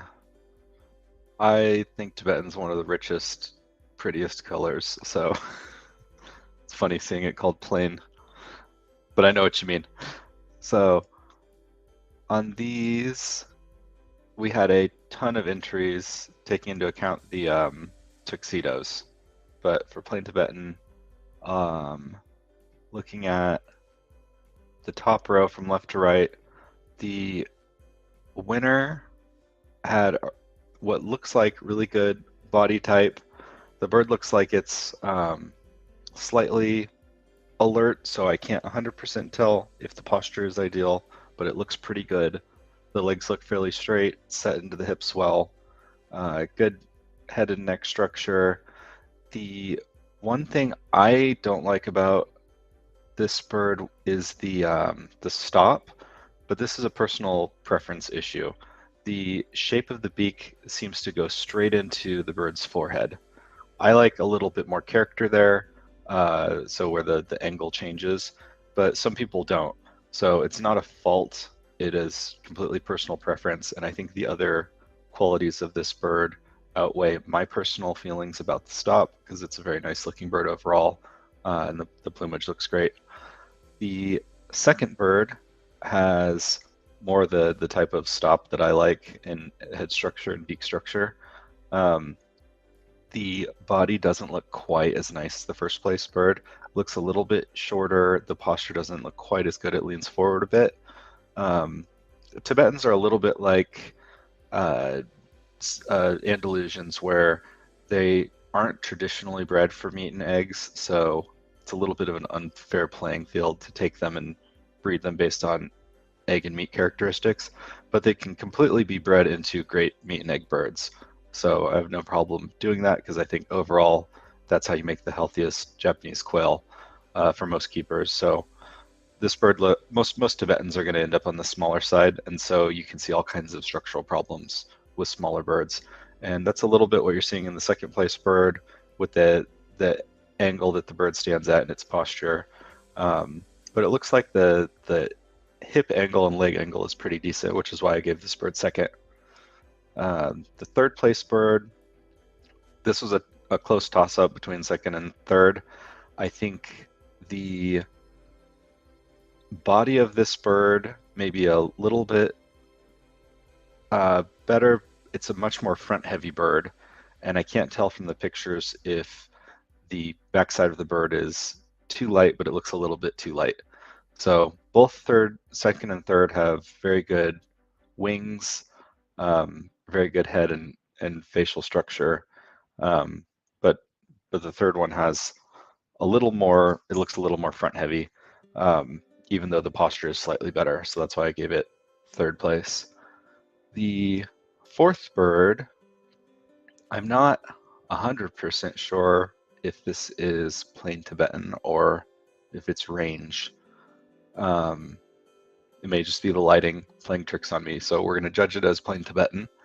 But what's interesting on the plumage, you can see it in the top left and bottom right picture, is it has that white etching on the very, very outside of the feathers. That's usually not prominent in a pure Tibetan bird. So I just thought that was worth pointing out. That's something to keep an eye on if you see different things popping out of that bloodline, whatever you breed that bird to, that may have something to do with it.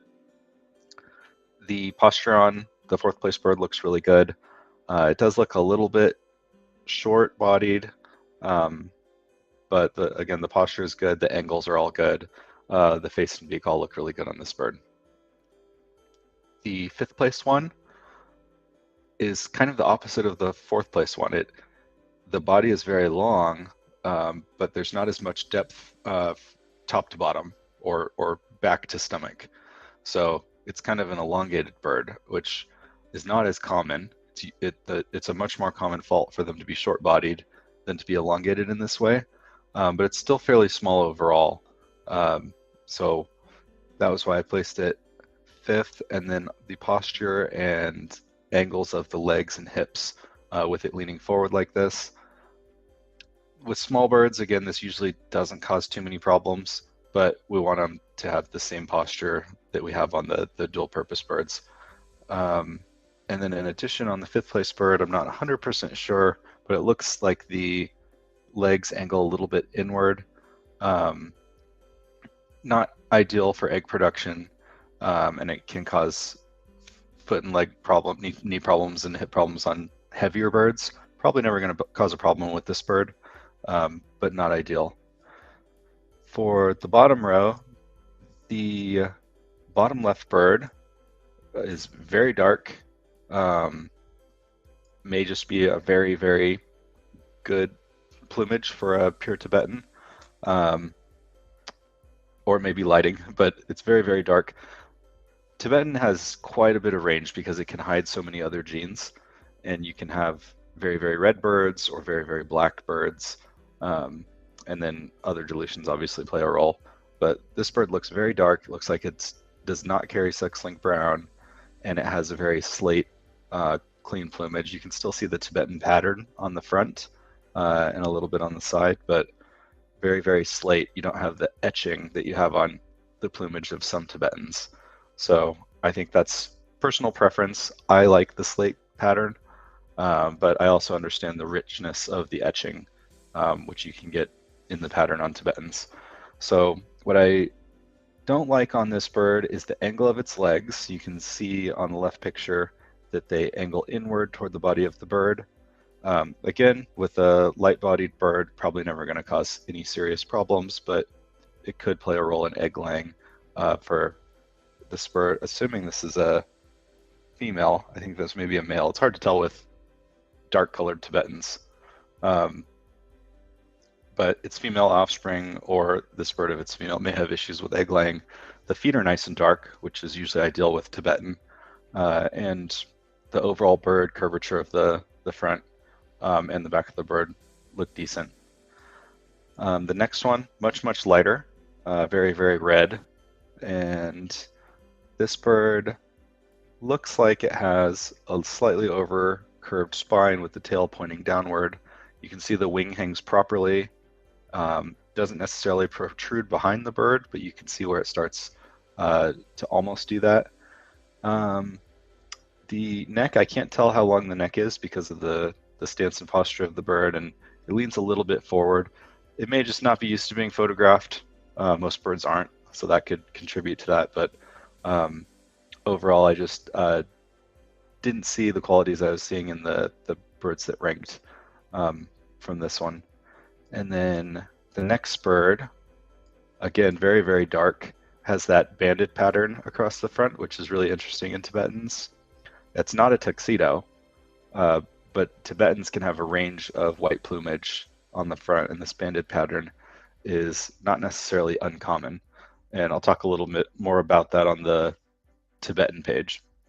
But I think this one was properly placed in the pure Tibetan category. So props to whoever did that for understanding their genetics. The bird itself looks like it has nice dark feet. The shape of the bird is, it's a small bird. Looks like the feathers are a little ruffled. And maybe if it were filled out a little bit more, you could show off certain features. But overall, I couldn't quite tell if the bird had good posture because of the way it's standing. So it didn't quite shine as well as the other birds. But it doesn't necessarily look bad either. And then the very last bird on the bottom right, very, very bright red. I like that. Nice bright plumage. It's also a small-bodied, short bird, and I can't tell how long the neck is. And this bird also has a bit of a long beak. You want a medium to short, neat beak on these birds. And you can see where his tail angles a little farther down instead of pointing straight back with the wing. This bird's probably going to be fine, just like all the other small-bodied birds, but these are the kinds of traits I'm talking about where the structure goes all over the place with the lightweight birds. And so it's something you have to really pay attention to if you want to breed them to have the right structure to turn them into a dual-purpose bird. So that's it for Tibetan. All right, moving on to plain Rosetta. Again, plain Rosettas are pretty, but if I remember right, the judge from, was it 2 years ago that Martin Yardley judged? Martin Yardley was last year. That was last year? Mm-hmm. Okay. His favorite bird of all time was a Rosetta that he raised. That sounds about right. I'm not an EB fan. I think it could be done well, but I'm just not. I like my scarlets though; those are pretty birds. But yep. I like to feather sex just a little bit too much to do that on here. That's definitely a challenge when you're raising EB. So some of them you can feather sex once they're older, but very difficult at the age you'd normally cull. So the first bird I thought really stood out in the Rosettas. Seemed to have really nice structure compared to the other entries. Nice head and beak shape, nice long neck. The angle that the bird is standing at, it's leaning a little bit forward, but it's not leaning that far forward. So overall, I think it had decent posture. You can see in contrast to the second bird that's leaning much farther forward, what I'm talking about with the posture. So that's why the second bird placed second, not first. Both of them have fairly nice curved, even spine, tail pointing straight back, good angles on the chest and stomach. And from what I can tell, the legs set well into the hip bones. So these both look like very nice birds. The third place bird has not quite as nice of a curvature on the stomach and back. You can see on the back it curves fairly sharp toward the end. So that's why it didn't place higher. But it has pretty good posture, pretty good legs and hips and whatnot from what I can see. And all three of these birds have really great skull, beak, curvature, and shape. So I think they were all outstanding as far as facial structure. Looking at the bottom row, let's figure out two more birds to place. I'm going to rule out the middle two birds for being very short-bodied. They will not be particularly productive birds. If they lay really small eggs, they may still lay consistently, but they don't shine as well as the others as far as those dual-purpose characteristics. They both have decent posture, and from what I can tell, the legs set into the hips well on the bird toward the left. The bird toward the right, the legs may go inward a bit too much. So that looks like a hen. Something to keep an eye out for when hens have thin hip structure is prolapsing or issues when laying eggs. So especially long term if they're fed high protein and lay really large eggs. If this bird lays small eggs, she'll probably be just fine for her whole life. So the other two will place, and I think the bird on the left, let me think a little bit more on these. So the bird on the right, looks like a male, definitely leans too far forward. That's not an ideal angle. So he's probably light-bodied on the back, but all of the curvature looks really nice on him, and his face and beak look really nice. His legs, I can't tell because he's sideways, and on the top left image, I can't see enough of his legs to see what angle they go into his body, so they may go in a bit. And then the other bird may have the exact same problem. So these are kind of a draw. I think the posture on the bird on the left looks possibly a little bit better, so I'm going to give it 4th place, and the darker male 5th place. Only reservations with the 4th place one, sorry I'm moving things around while I talk, is the plumage sticks up toward the base of the spine, and the tail looks like it sticks down. I think it's just plumage ruffled up, not the actual shape of the spine. So something to pay attention to when photographing. If you can get them to calm down so all the plumage lays flat, that can show off the bird's back as well as possible. So that's it for plain Rosetta. All right, on to the large one. Holy cow. Yeah. So I don't know if you had actually placed these as top 5 or if this was just how they were sitting, but we had, when I counted, 22 tuxedos in here.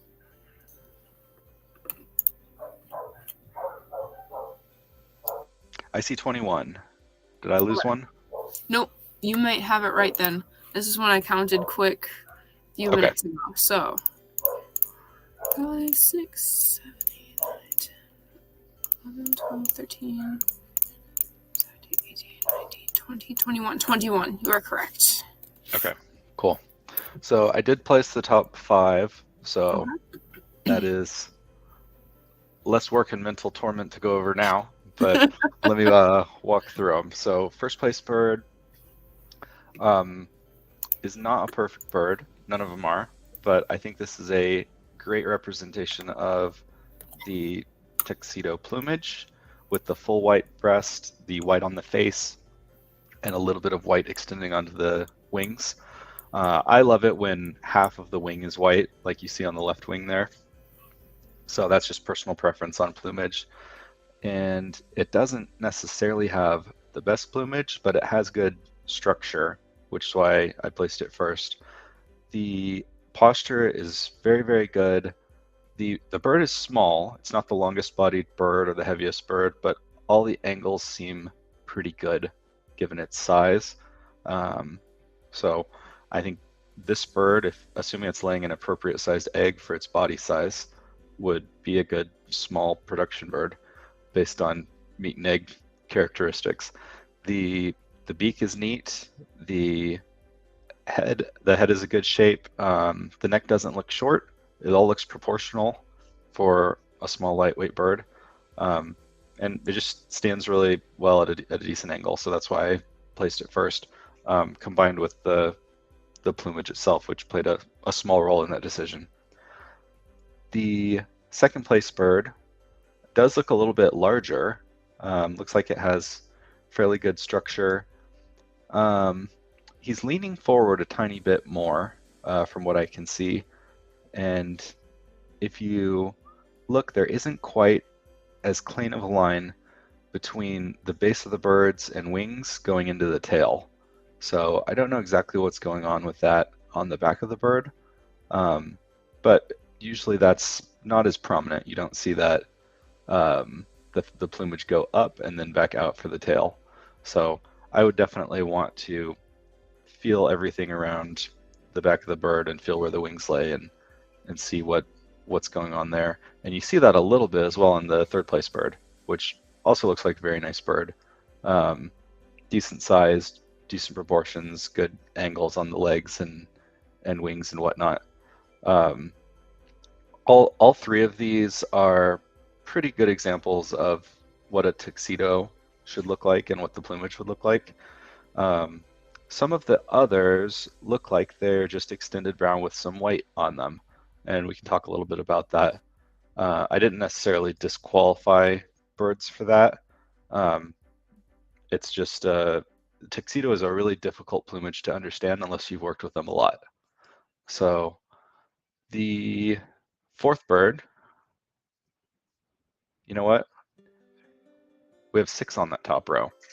So I wasn't going to say anything till we Yep. got there, but yeah, well, I placed them in order, so that yeah, sixth one that's won't completely place. fine. But just me not being able to count. So the fourth bird, which we can move around, is fairly similar to the first bird. It looks like a smaller bird.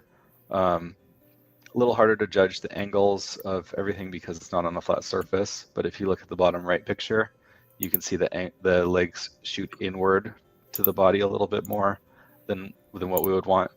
But everything else on the bird looks very proportional. It looks like fairly good angles.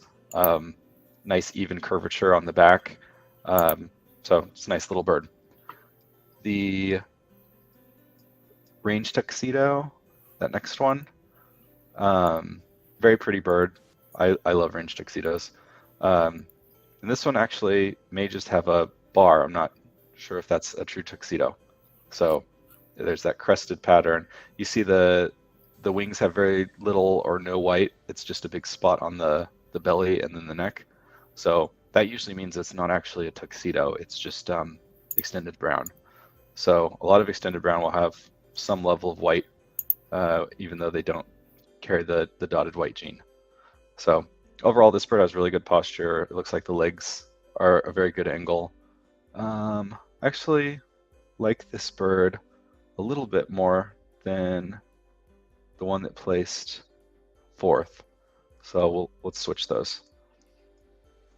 So this bird looks a little larger, and the posture and the angle that it's standing at looks a little bit more ideal. As far as the other birds go, we'll just go from left to right, kind of like you read. These are not in any particular order. The first bird looks like it may need to fill out a little bit more, and it's leaning fairly far forward. The head and beak look fairly good. The angles of the wings look good. And the legs look okay as far as the angle that they're going into the body. Not going to be a problem for a small bird. I'd like to see them a little straighter for meat and egg production, but this bird looks like it may just need to fill out a little bit more. The next bird, I really don't have very much negative to say about this bird. It's very pretty. Other than the posture, it's leaning forward quite a bit, and I think the neck is fine. It's in the body a little bit, but I think the neck is a good length. And from the way it's standing, it looks like the feet may be fairly close together. So the hip bones may be a little bit narrow. But overall, very pretty plumage, great example of a range tuxedo, great looking head and face structure, very well-rounded spine, breast and stomach. So I like that bird a lot. The white-winged pied, it's interesting that we had one of those entered.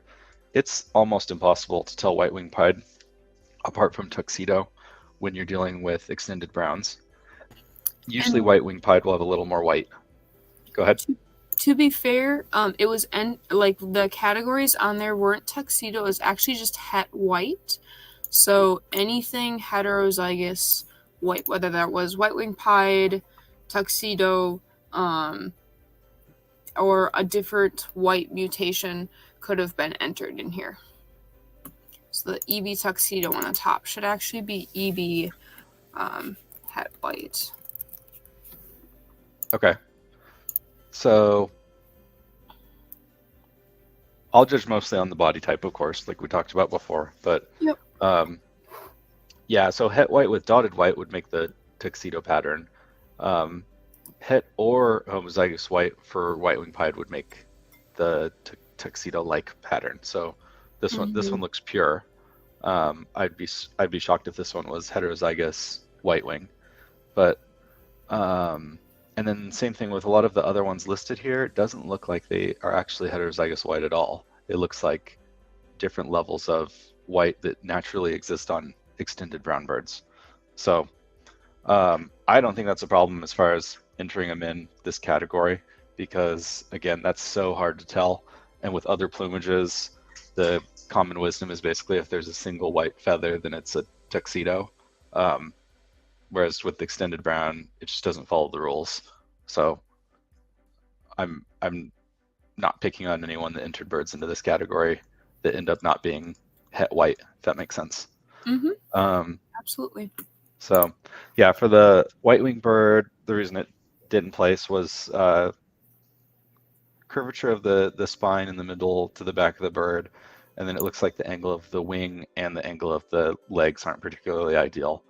So I suspect, given the plumage variant, that whoever's working with these just started working with them, because there's not that much white-winged pied going around. So they're probably very early on in that project, so hopefully that doesn't hurt anyone's feelings. Props to you for working with white-winged pied. Keep it up, and eventually you'll have some really good white-wing lines. The next bird actually looks like it has a really good body, but leaning way too far forward. So that's why that bird didn't place. I love the rich dark plumage and the contrast between that and the white on that bird. The next bird, let me take a look at that one. That one would have been a close contender for placement. It's leaning a little far forward in one picture, but it's got good posture in the upper right picture. That's actually, looking at the bottom right, looks like it has pretty good structure, maybe better than some of the ones that placed actually. So I'm gonna set that one aside to reconsider. It is not a true tuxedo from what I can tell. It's just extended brown, but it has quite a bit of white, more than what you would normally see on a non-tuxedo. All right, next one. Is this a double entry? Looks the same as the previous one. That's what it looks like. Let me. Okay. I was gonna say I will take it out for now and come back to it. If it's not, I have the exact same things to say about that bird that I did on the one 2 birds ago. Makes it a little easy. We won't bore anyone with that. All right, the next range tuxedo looks very, very similar to the previous range tuxedo. Let me put those next to each other.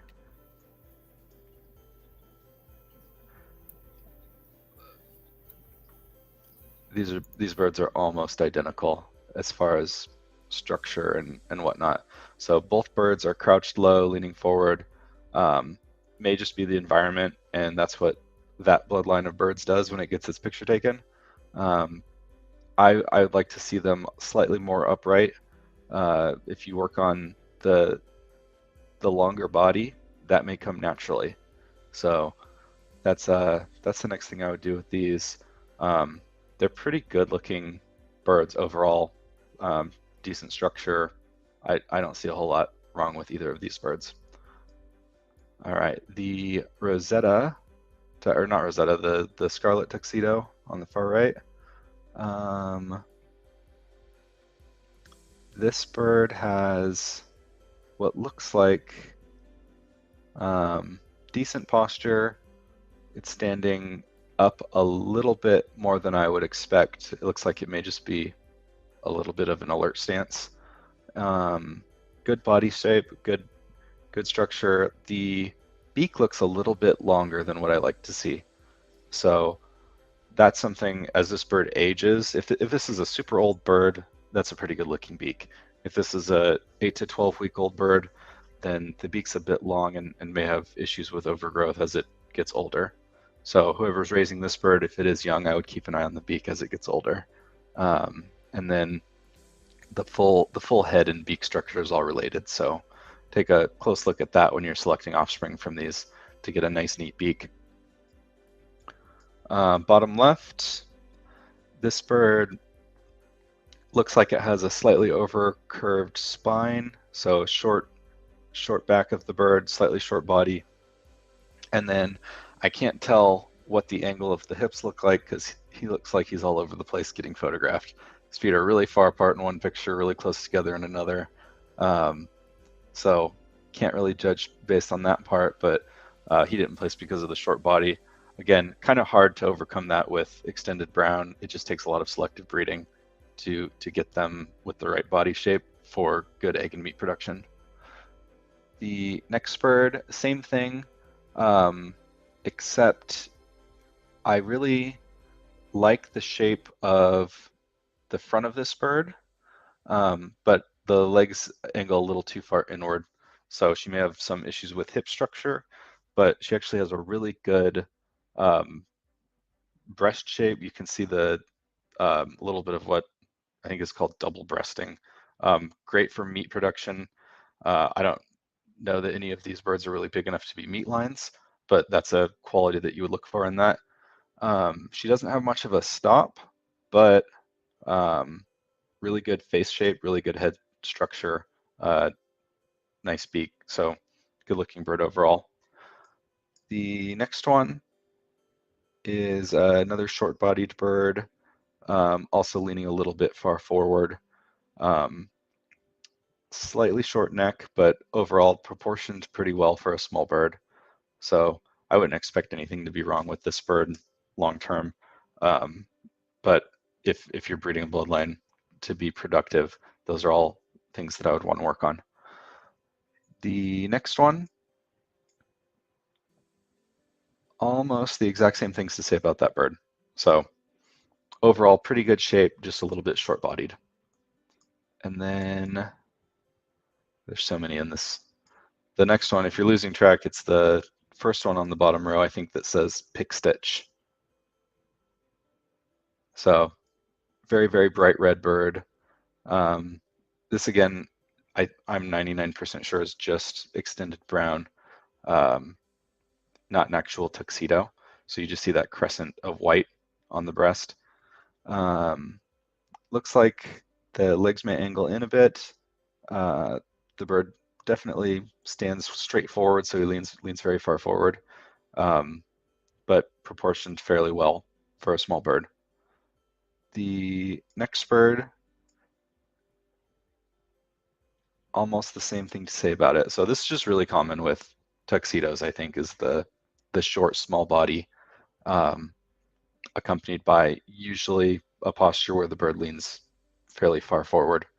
So this one's a slightly better bird as far as the shape of the chest and stomach and the very straight, slightly curved spine as it goes down toward the tail. The wings look like they come up a little short, so that may just be a short wing, not necessarily a wing that's angled wrong or a bad wing, just a slightly short wing on this bird. And then, as is really common with small birds, the legs look like they angle a little bit in on the body. So if it's laying small eggs, no problem. If you're wanting an egg production bird, you would want those legs to basically sit straight into the hip bone. All right, moving on to these last two birds, which look very, very similar. The first bird, both birds are very erect, so they are a little bit short-bodied. If they, I would think a longer-bodied bird and a heavier bird would angle slightly differently. So you can see on the second one a little more curvature on the breast, and the bird is also angled slightly farther down. So I would expect as these birds get heavier, they would naturally have the posture of a dual-purpose bird. Heads and beaks look good. I looks like the legs actually sit into the hips fairly well on these birds. So nothing glaringly wrong with either of these birds. They're both pretty nice birds, and very pretty. Nice plumage on both of them. So that was a lot, but hopefully people got something out of that. Yeah, still a lot of good feedback, and even though some of them aren't quite in the right spot, it's still a very good class overall and very well-rounded. A lot of good birds in there. So on to any other EB. Lots of blues. We had the same thing in our youth thing, where the blues probably should have been on a separate slide when I put it together, and then they were entered as any other, so I kept it as any other instead of recognizing that. So it shouldn't play a difference here. The only thing, I don't think we have a separate award for Blue EB or any of the other ones, so you should be good. Okay. Well, on this, it looked like Blue EB took the first 5 spots. So Yeah. I was looking at those. Based on the background, they may even be the same person Believe entering all of every these. single one is the same exhibitor. Yes, they are. Yeah. Whoever is working on Blue EB is doing a bang up job. These birds look amazing. So great work on that. It's not a very common plumage, so keep up the good work. I'll go through them and say maybe what you could look at for further generations as you fine tune this. I assume this is all one bloodline you're working on, but I'll just talk about each bird individually. So the first one, great posture, great shape to this bird. I can't tell from the picture if the legs angle into the hips too much. It looks like they do, but on a male, that's much more common. You still want to breed for good hip structure on males because it affects their offspring. So that will help the bloodline overall. So I would basically say that's the only fault on this bird that I noticed right away. Everything else on this bird looks really, really good. The second place bird, she has slightly better hip structure, which I would expect with a female bird. Trying to think of, I don't see anything glaringly wrong with this bird. So her face and neck structure, I just didn't like quite as much as the first place bird. I wouldn't hesitate to breed these two birds together, keep both of them as breeders. They're both excellent birds. So nothing glaringly wrong. I mean, there's small faults here and there, but definitely not anything major on either of these birds.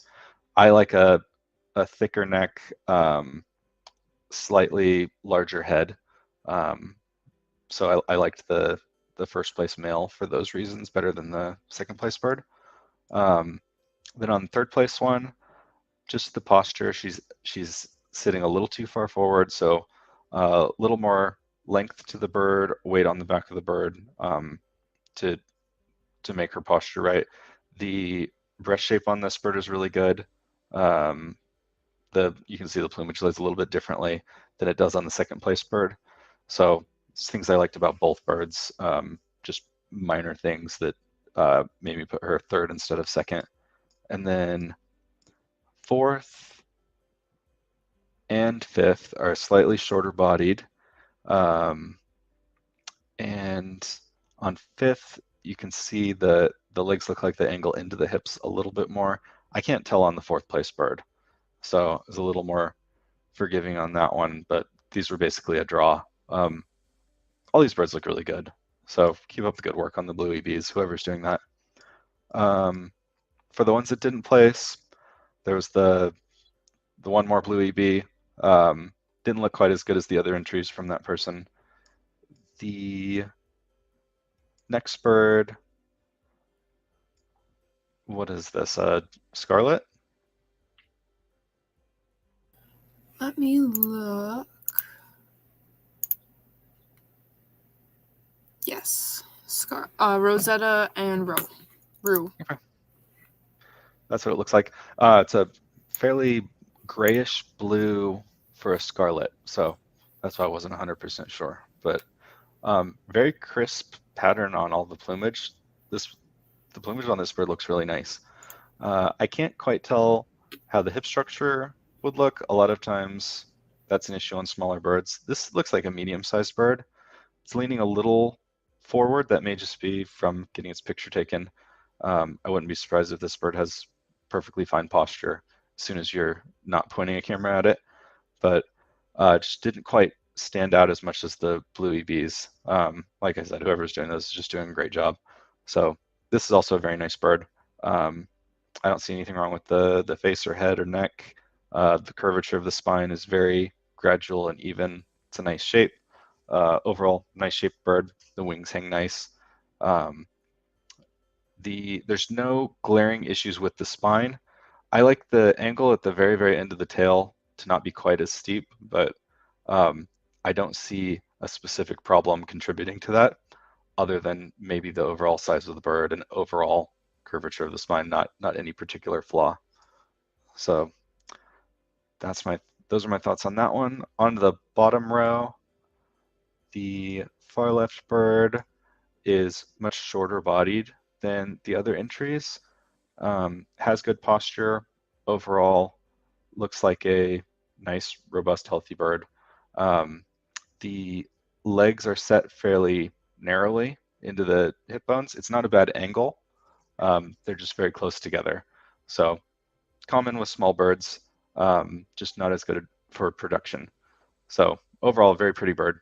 That blue Tibetan looks like it needs to fill out a bit. I can't tell how old this bird is, but sometimes that can happen with birds that just don't thrive as much or are too young, so they don't show as well. So I would give that bird a nice rich feed and see if it can fill out a little bit more and maybe molt into some nice healthy looking plumage. The beak shape and the posture and all of that on this bird look fine. I'm not sure about how the legs set and the proportions from the head to the body. Again, the bird just needs to fill out a little bit to judge it properly, I think. The next one looks like another blue. Is a pretty nice looking bird. The hip structure doesn't look quite as good as the ones it placed, but it looks like he has decent posture, good shape, overall very, very neat, nice looking bird.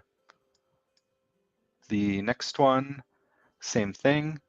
Very nice looking bird, a little bit short bodied. Can't tell on the hip structure because of the picture angle and the fact that it's laying down on the picture where it's in someone's hand, but that's also a nice sign when a bird will lay in your hand because it means it's not crazy.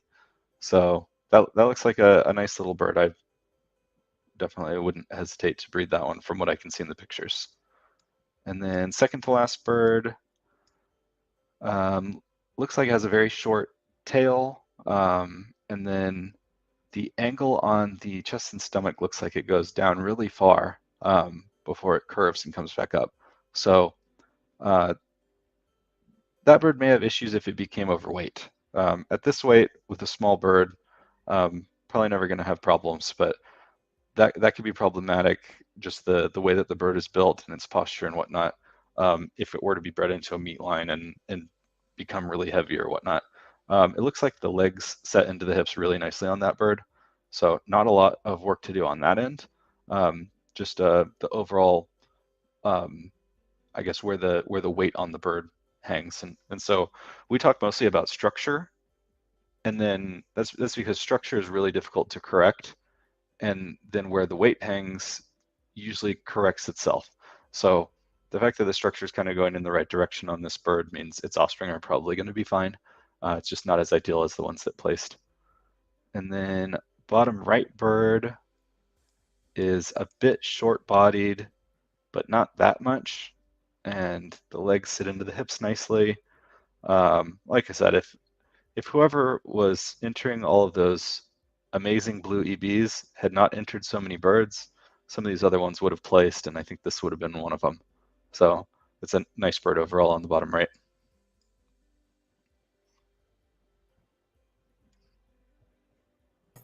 All right, moving on to best overall EB. All right, one of the blue EBs. Again, these are all judged blind. Whoever's working on that, great job. Keep up the good work. Really nice looking birds. Yeah, and that is the end of our EB class. So, moving on to all other mutations. If anyone's got questions again, go ahead, comment. It can be on anything. It can be on placing. It can be on or anything show related. General care questions, not so much, but questions on placings, on type, on what he's seeing. For more descriptions or anything like that, just let us know. But we're getting just to the very end of it, and I'll go back. I want to thank really quick the people that with the photos and the collage. So Rebecca Lynch with Thieving Otter Farms, Martin Yardley over in the UK, and this we also have a picture from Annie Lindholm over in Europe on there as well. So some very, very pretty birds. All other mutations in our show is a little bit different. And it was basically, we separated the rest of the classes by general, what you could call a base pattern. So you'll notice the fawn, the EB, and the pharaoh were all pretty common. However, on some birds, you can't tell. So things like English white, sometimes on your homozygous whites, you can't tell what base pattern they are. Some of them are just oddballs, like pansy. Pansy doesn't really, you could consider it a pharaoh base pattern, but it doesn't really fit nicely in there. Some of the sparklies are really, really hard to tell. Calico, homozygous calico doesn't really fit into that nice base pattern, and there's question on whether base patterns should exist. I'm not going to go into that, but this is kind of the catch-all. So if we couldn't figure out where it went, or you couldn't tell what base pattern it was on, because some of them you just can't, it would go in this class. And we'll start off right away with black.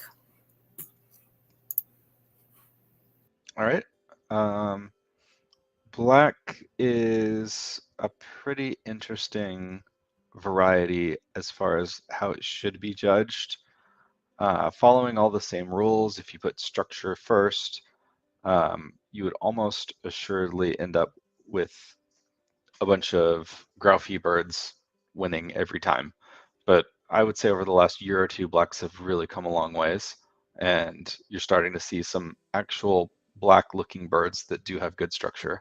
And so you can see in this one, the very first image, while it has some white on the front, that crescent anchor type pattern, if you disregarded that, the black plumage on this is about as good a representation of black plumage as exists today. So very, very slate black, which is what most people working on blacks are breeding toward. And that's not the reason this one placed first. It placed for the type, but if you look at the bird, even though it's a small bird, the structure is very good. The legs are parallel. They sit up into the hips very straight. And not inward toward the bird. So this is a good potential bird for producing a dual purpose line. It has a good, neat beak, nice head structure, not a particularly long neck, but the overall body shape, the neck's not short either. And the body shape is good. You can see the curvature of the back and the tail pointing basically straight back at a very similar angle to the wing. The wing tucks nicely, and overall, the bird just has a decent shape. You didn't used to see this in blacks very often.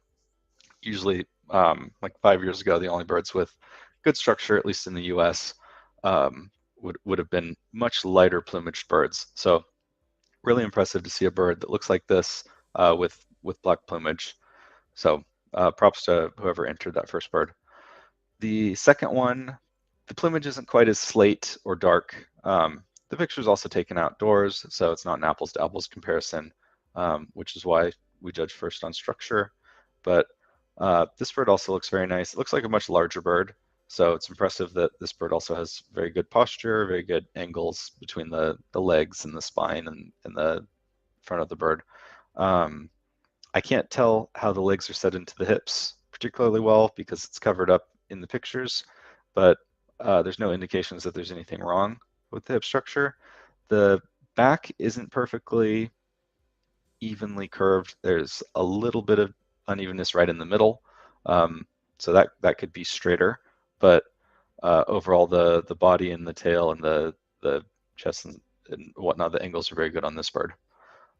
The third place bird and the fourth place bird look identical. Is that a double entry?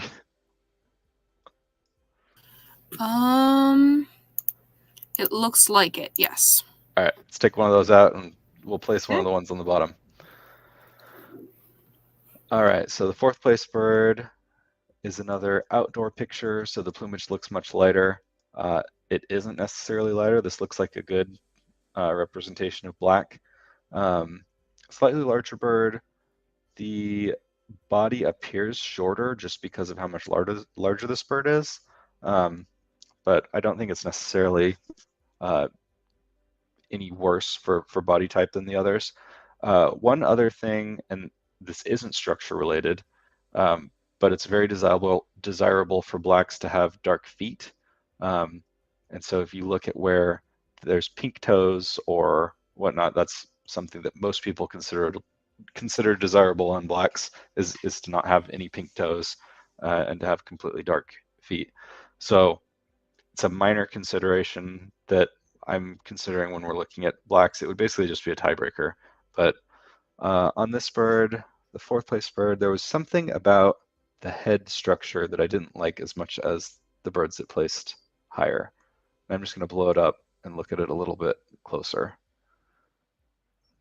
So you can see a little bit of prominence around the front of the eyebrow, right above the nares. And again, I'm not 100% sure if that's structural to the skull or if it's environmental to something the bird is rubbing its head on or whatnot. But I'm just judging it as if it were structural, and if that were the shape of the skull and the head, that wouldn't be quite ideal. And then the angle of the legs and whatnot, I can't quite tell where they go into the bird's body. So like most blacks, lots of little things that could be worked on, but it's not a bad bird by any means. Looking at the bottom row, we need to pick another bird to place. So the bird on the bottom left looks very, very dark, but it also looks very thin. What's very common with blacks is failure to thrive, and every gradient of that. So this bird looks like it's struggling to put on and maintain weight and plumage. It may just be an older bird, but I'm judging it as if it's a 8 to 12-week-old bird.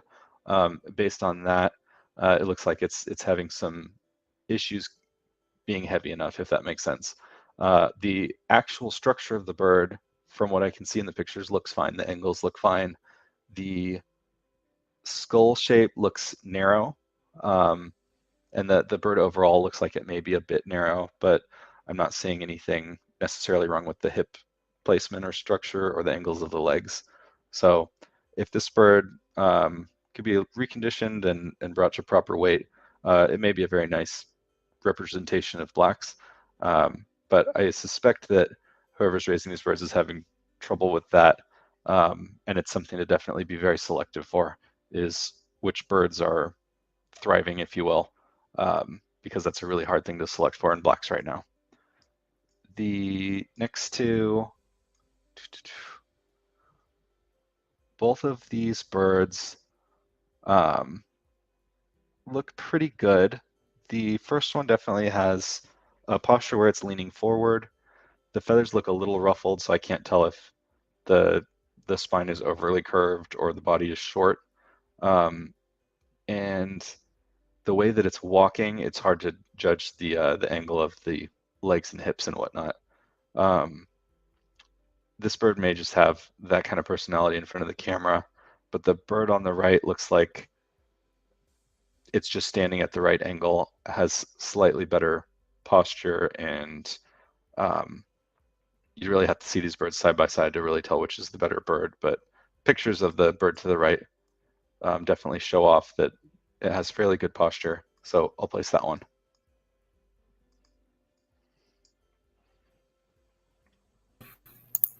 All right. On to Pansy, another really large class. Not really large, we're getting to that one, but larger. All right. So this is one that had a lot of variation. So it was kind of difficult to judge. It's like you're not even judging apples to apples. There's what are some very clearly large birds and some birds that are much, much lighter weight. So just going off of structure, angles, posture, all of that, this was what I could come up with. So this first bird, it's a very unique looking, what appears to be a dilute pansy, and really nice posture. Looks like a decently sized bird. The body could use a little bit more length, but it's not bad. The tail looks nice. The wings tuck in nicely. Good face and head shape. Good looking, bright eyes. Overall, great looking bird. Very vibrant looking. So I placed it first. The second one, the rue pansy. I think they're both the same mutations, but very different looking birds. So the second rue pansy looks like it is from German lineage rather than American lineage. So just a slightly different pattern, different shade. It's almost like it's a different version of pansy. But both very beautiful birds and very good structure. You can definitely tell this one has the more German-looking face, eyes, and the body type's a little bit different than the American ones, I think. So same thing, the bird could be a bit longer. You can see a little more curvature in the lower spine where the tail angles a bit down. So that would be the biggest thing to work on with this one. And the legs appear to be set fairly well. The posture is great for a bird of this size, so very nice looking bird. The third bird, very, very neat plumage, great looking beak and face. It sits a little bit lower, so the angle on the legs is a little bit more acute. The tail and wings come together fairly nicely. It's not quite as impressive as the larger birds, and the posture isn't quite as good. So I think some work could be done prettying that up, but overall, very nice looking bird. And I see a couple other entries that look like they're from the same breeder. You're clearly working hard on the rue pansy, and these look great. Compared to where rue pansy was a few years ago and where all the pansy variants were a few years ago, these are all really impressive looking birds. The fourth bird, I was on the fence about placing this fourth above the other rue pansies. The posture looks really good, but the bird does look much smaller. So we can only go off of what we see. So we're not judging based on size necessarily, just posture, type, structure, and that's why I put this bird fourth, because it really is almost an ideal posture. The legs are very straight and parallel, the wings sit nicely, and there's nothing wrong with the head and beak shape. The beak's a little bit longer than what I like, but it closes fully, it's fully functional. Everything on this bird looks right. So that's why I placed it fourth. And then the other rue pansies, the fifth place bird, and then the two that didn't place, both birds lean a bit forward. So I don't know if that's just from getting their picture taken or if that's how they naturally stand. But assuming that's how they naturally stand, once the bird gains some length, you can work on the posture of these birds, make sure that as they get heavier, if you're breeding them to be larger, that the belly doesn't start to drag, the posture doesn't sag any farther. So a slightly more upright stance would be ideal with the other rue pansies. Second row, third image is a traditional German pansy. And what appears to be wrong with this bird is the lump about halfway down the spine. It just has a very abrupt curve about halfway down. So with birds this large, you want to definitely work on a perfectly smooth spine. I've bred pansy before and had this exact issue. So this is not uncommon even with large meat birds. This bird looks like it's a very large pansy, and the fact that it's got great posture, and that's the biggest thing wrong with it, pretty impressive.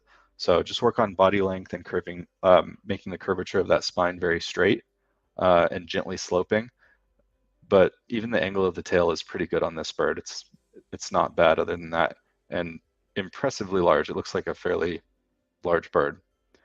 The next one, another rue pansy, much smaller and short-bodied, so that's why it didn't place.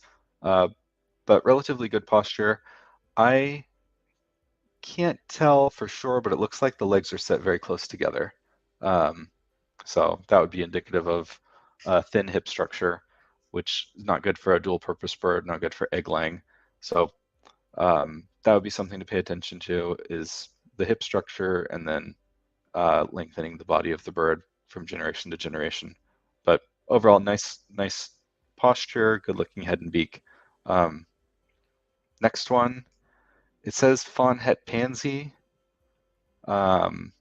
This should probably just be in the Italian hen group. Bree, what do you think?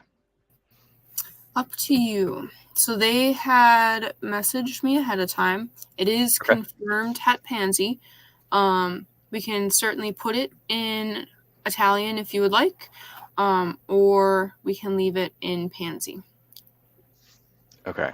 Let me see if it would place in Italian, because it didn't place here.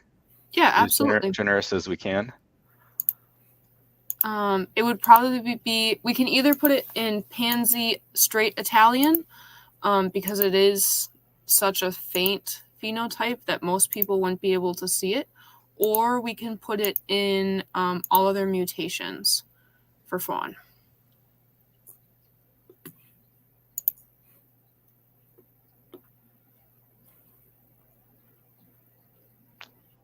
All other mutations for fawn.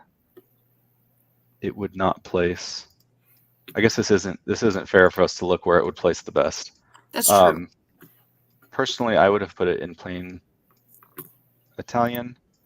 Okay. This is a debate among breeders. I feel very strongly that you cannot see heterozygous pansy, but I will not get into that if you don't want me to.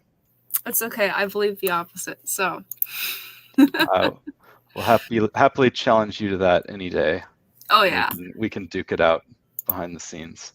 So we'll throw it in Italian then, and would you place it in best Italian? Well, just like plain Italian, not any other mutations. Okay, let's throw it on that slide and see it side by side. Okay.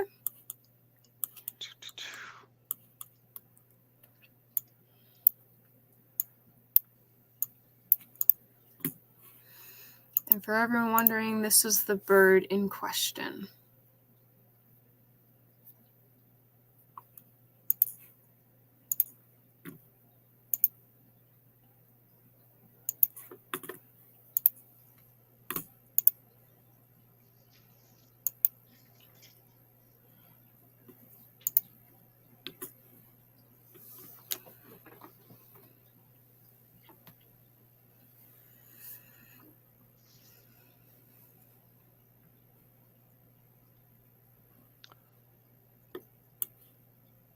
Oh shoot! I threw it in best Italian. Do you want it in Italian hens? Oh, yeah. Okay. I guess we can move on to best Italian if it places on plain Yeah, I was Italian. gonna say I would have to place plain Italian hens first. Okay, so And then we'll go back a slide. There we go. let's look.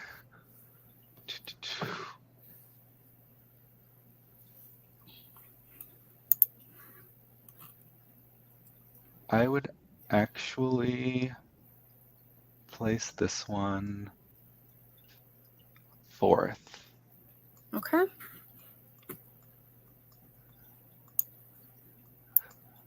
You got it? Yep. Okay, so it's not going to place on best Italians. Oh, no, it would. I was gonna say then we will Yep. throw it fourth here. Very good. Okay. It's a nice looking bird. Now we get to jump all the way back. I want to make sure I'm not cutting ahead here. Pansy.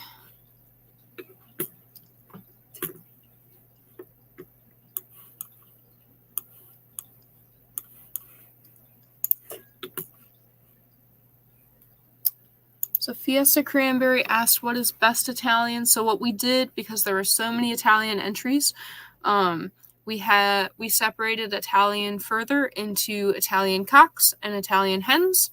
And then the top 3 from each category were pulled in to compete. And then Michael liked the 4th and 5th hens better than the cockbirds. So best Italian is the best birds out of all of the Italian cocks and Italian hens without any other mutations. So it should technically be like best plain Italian over just best Italian. I can see where that would get confusing.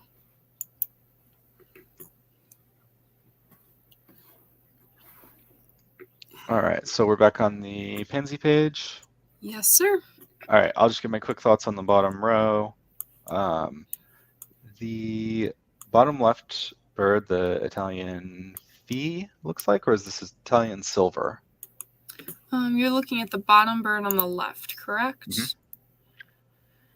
I don't believe they gave a description.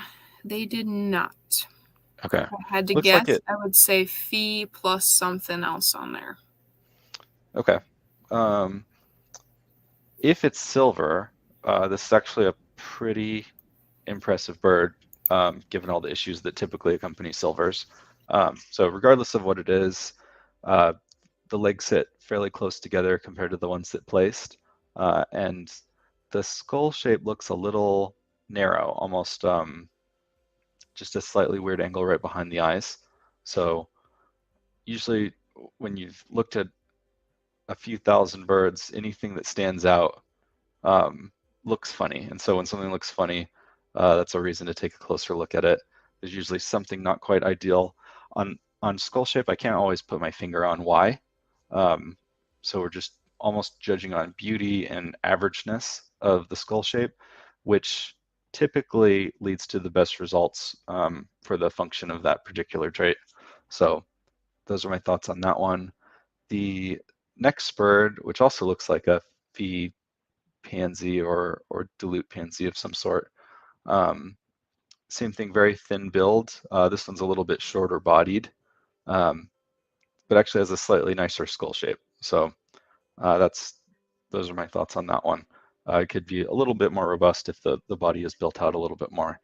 And then the wing looks like it sits very high. So as it builds out, you could probably pay attention to where the wing sits to make sure that it lays straight against the side of the bird.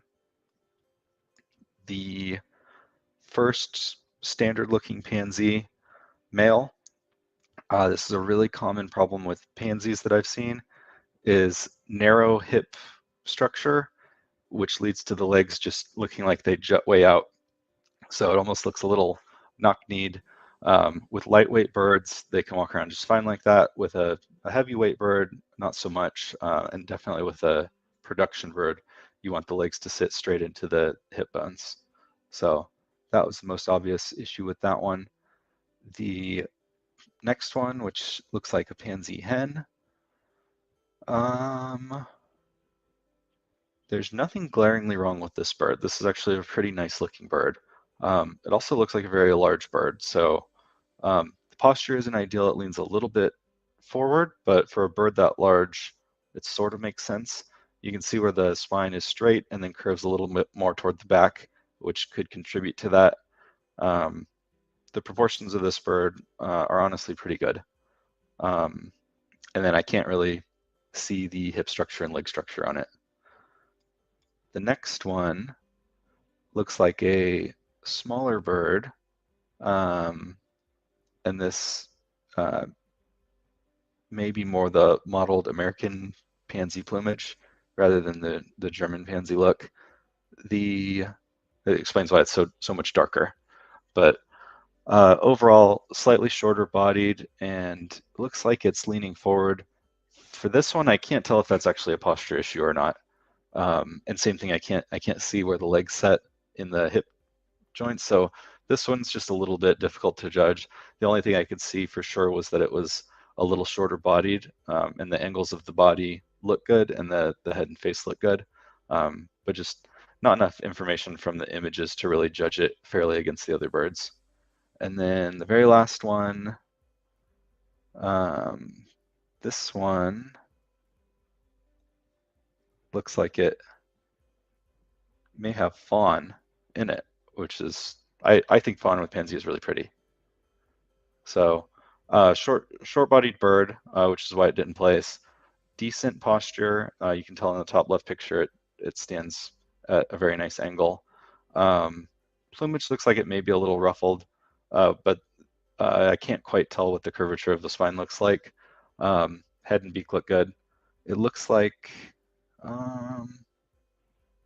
the feet and legs set into the hips pretty nicely on this one.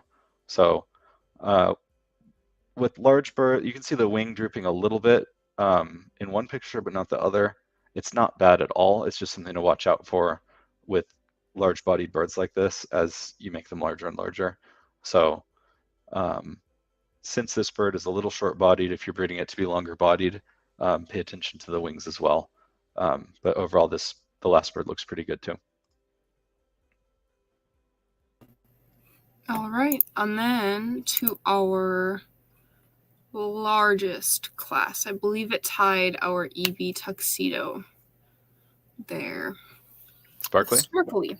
And I said, even though we can tell het sparkly what it's on usually, I said just for ease of everything, sparkly, whether heterozygous or homozygous, can go in this class, in this category, not class, but. Makes sense. All right, so the first place bird has very smooth, sleek looking plumage. The posture is really good. The legs look like they set into the body fairly well. The beak and head all look very healthy. It doesn't quite have a stop like I like to see, but that's personal preference, which I always like to specify because some people don't like a stop at all, and there's nothing necessarily wrong with that. The curvature on the back is almost perfect, I think. I would like to see the body maybe a fourth of an inch longer to be ideal. So basically the exact same angle on the tail, push that back a fourth of an inch so the bird's slightly larger on the body, and that'll give it a little more capacity without ruining all of the other things that are so good on this bird. So great looking bird overall. The second bird, also a very nice bird. This has the my favorite type of beak and facial structure. It's that slightly flattened, sleek-looking head with a little bit of a stop past the beak. So just my personal favorite type of head shape. And overall, the wings hang really nice. The slight curvature of the back is great. I couldn't place this bird first just because I couldn't see how the legs um, angle into the body if they sit into the hips right and everything. But great looking bird nonetheless. If you enter this bird again, definitely show us the legs and feet and how those sit under the body. Third place bird, you can see very similar body shape. The spine on the back looks almost as straight as the second place bird. Nice round features on the front of the bird. Overall, just really well proportioned, really good angles, good posture, good hip structure and everything on that bird. Fourth place bird stands slightly more erect. That may just be an alert stance from being photographed. And I couldn't judge the hip structure quite as well as the first and third place birds. So that's why this one took fourth. And then I'm gonna have to look through the others as I talk about them briefly for a fifth place bird, because I only placed the first four. So top left on so second row, left bird is very nicely proportioned bird. It looks a little bit underweight, or it may just be young. So I think this one just needs to fill out. But if it has the same posture, same angles, same everything, when it fills out a little bit, this could be basically an ideal looking bird. The next one, the Purify Sparkly, another really nice looking bird. I can't quite see the angle on the back of the bird because it's sort of looking toward us in the two pictures where it's standing, but it doesn't look like there's anything wrong with the angle on the spine and the tail. The legs appear to sit into the hip bones really nicely. This looks like a really good dual purpose bird. I'm going to temporarily place this one in fifth while we look through the others. All right, next one. I think you've got two different birds here in the green square. The left one and the bottom two appear to be the sparkly entry. Is that right, Bree? You're looking at green background, right? Yep. And then there's 4 pictures on there. Yeah, and I assume the top right shouldn't be there. It looks like the top right is actually a Falb-Fee. Yep. So I would just not judge the top right bird and judge it based on the bottom or the other 3 photos there. Okay, sounds good. So based on the other 3, this bird has a shorter tail, so either the spine curves or the body is too short on the back compared to the other birds we were talking about. The posture is good. The angle on the leg looks okay. The bird may just be leaning back a little based on how it looks in the picture. So I can't quite tell if the posture is exactly where I would want it to be, but it doesn't necessarily look bad. I just think this bird's a little bit short-bodied to place over the other birds. Okay, so next one with the gray background. It looks like a diluted sparkly. Overall, this bird looks pretty darn good. Good face and beak, good posture. Body is not quite as long as what I would want to see, but it's not that short. And the legs and hips and everything on this bird look really good. I'm going to move this one up next to that other one. We'll make a decision at the end.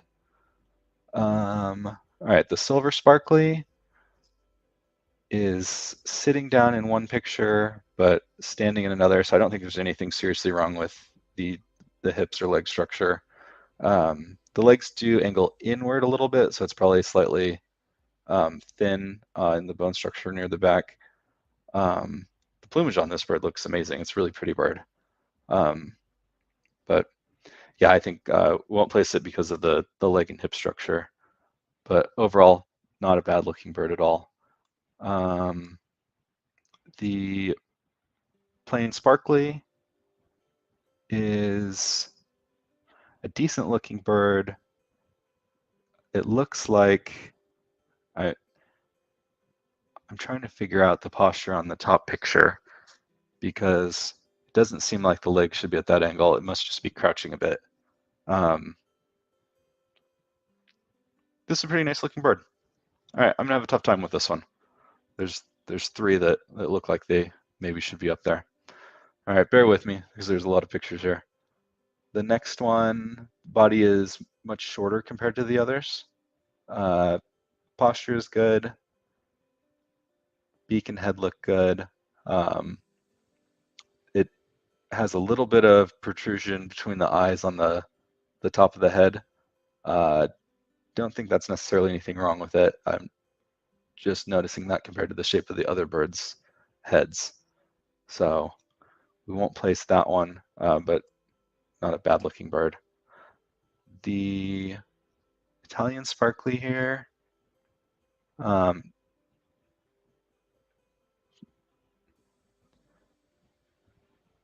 a bad looking bird. The angle, he leans forward quite a bit, so, and I can't really judge the hip structure, but I see a little bit more curvature on the spine than I like, and it looks like the wing sets in really close to the body.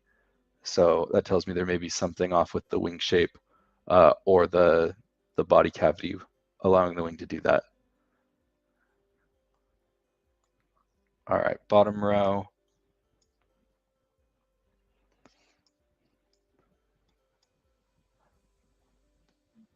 This Rue Sparkly has a short body but very nice curvature on the front and back.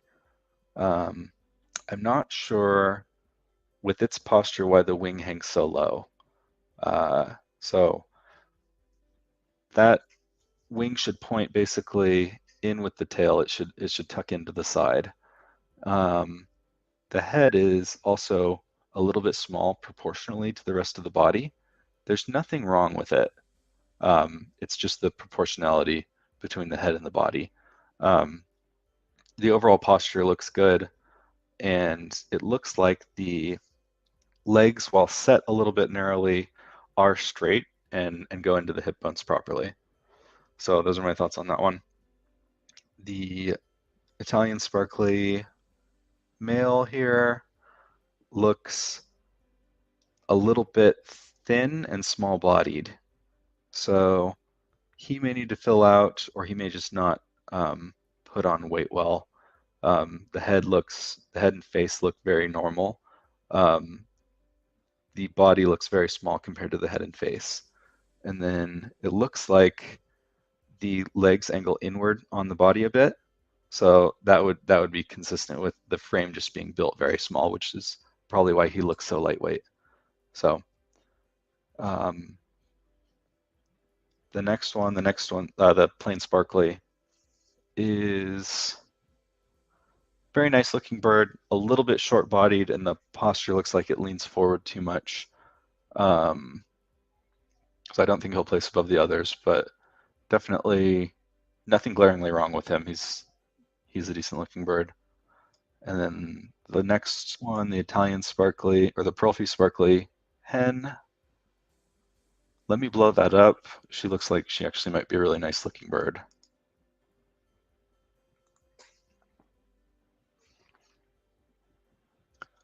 All right, she has very large nares. That's like the nostril area of the bird where the tissue is soft. That can be problematic when they're feeding or if they're in a scuffle or when they put their head into anything. But they don't protrude. They're flat with the body or with the rest of the face. So that's probably not a huge problem. The body shape is great on this bird, and so is the posture. I like this bird, but The other sparklies are really strong, so I don't know if this one would place.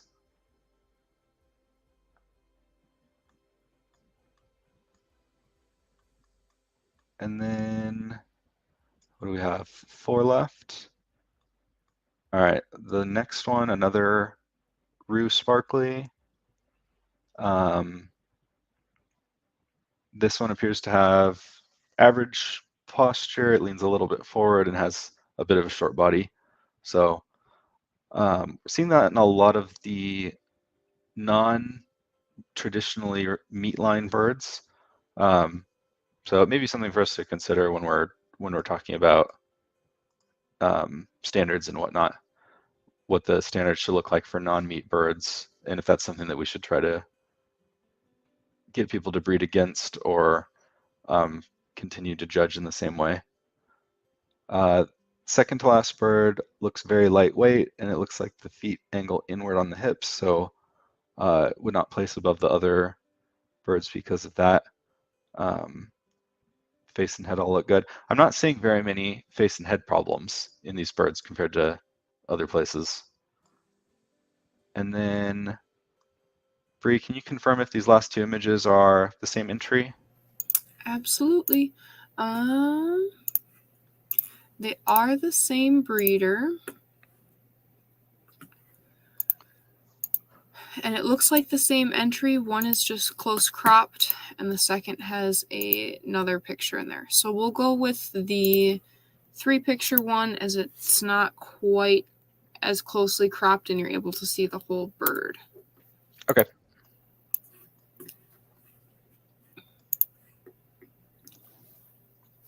All right, so on this one, the head and beak shape look fairly good. It has a nice long neck. And the plumage is really, really rich. Not necessarily judging for that, but the plumage looks great on this bird. The back is curved too much for my liking. You can see on some of the birds with really good posture, especially the ones that are holding a lot more weight, the back is just very, very straight and lightly curved. So it's something that you can get away with on a small bird, but not necessarily ideal. So we won't place that one. So where are we at with these? We've got 2 to eliminate from the top. Yep. All right.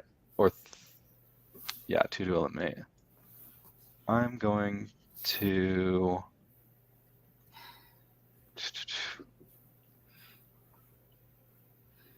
Rebecca would like you to know that she's still a fangirl even after being friends with you for a while. They're talking about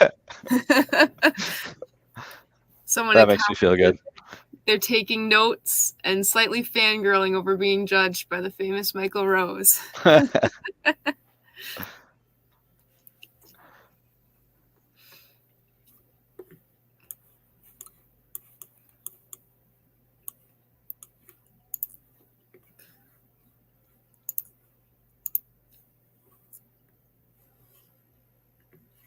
All right, I think this one is going to be 4th, and this one is going to be 5th.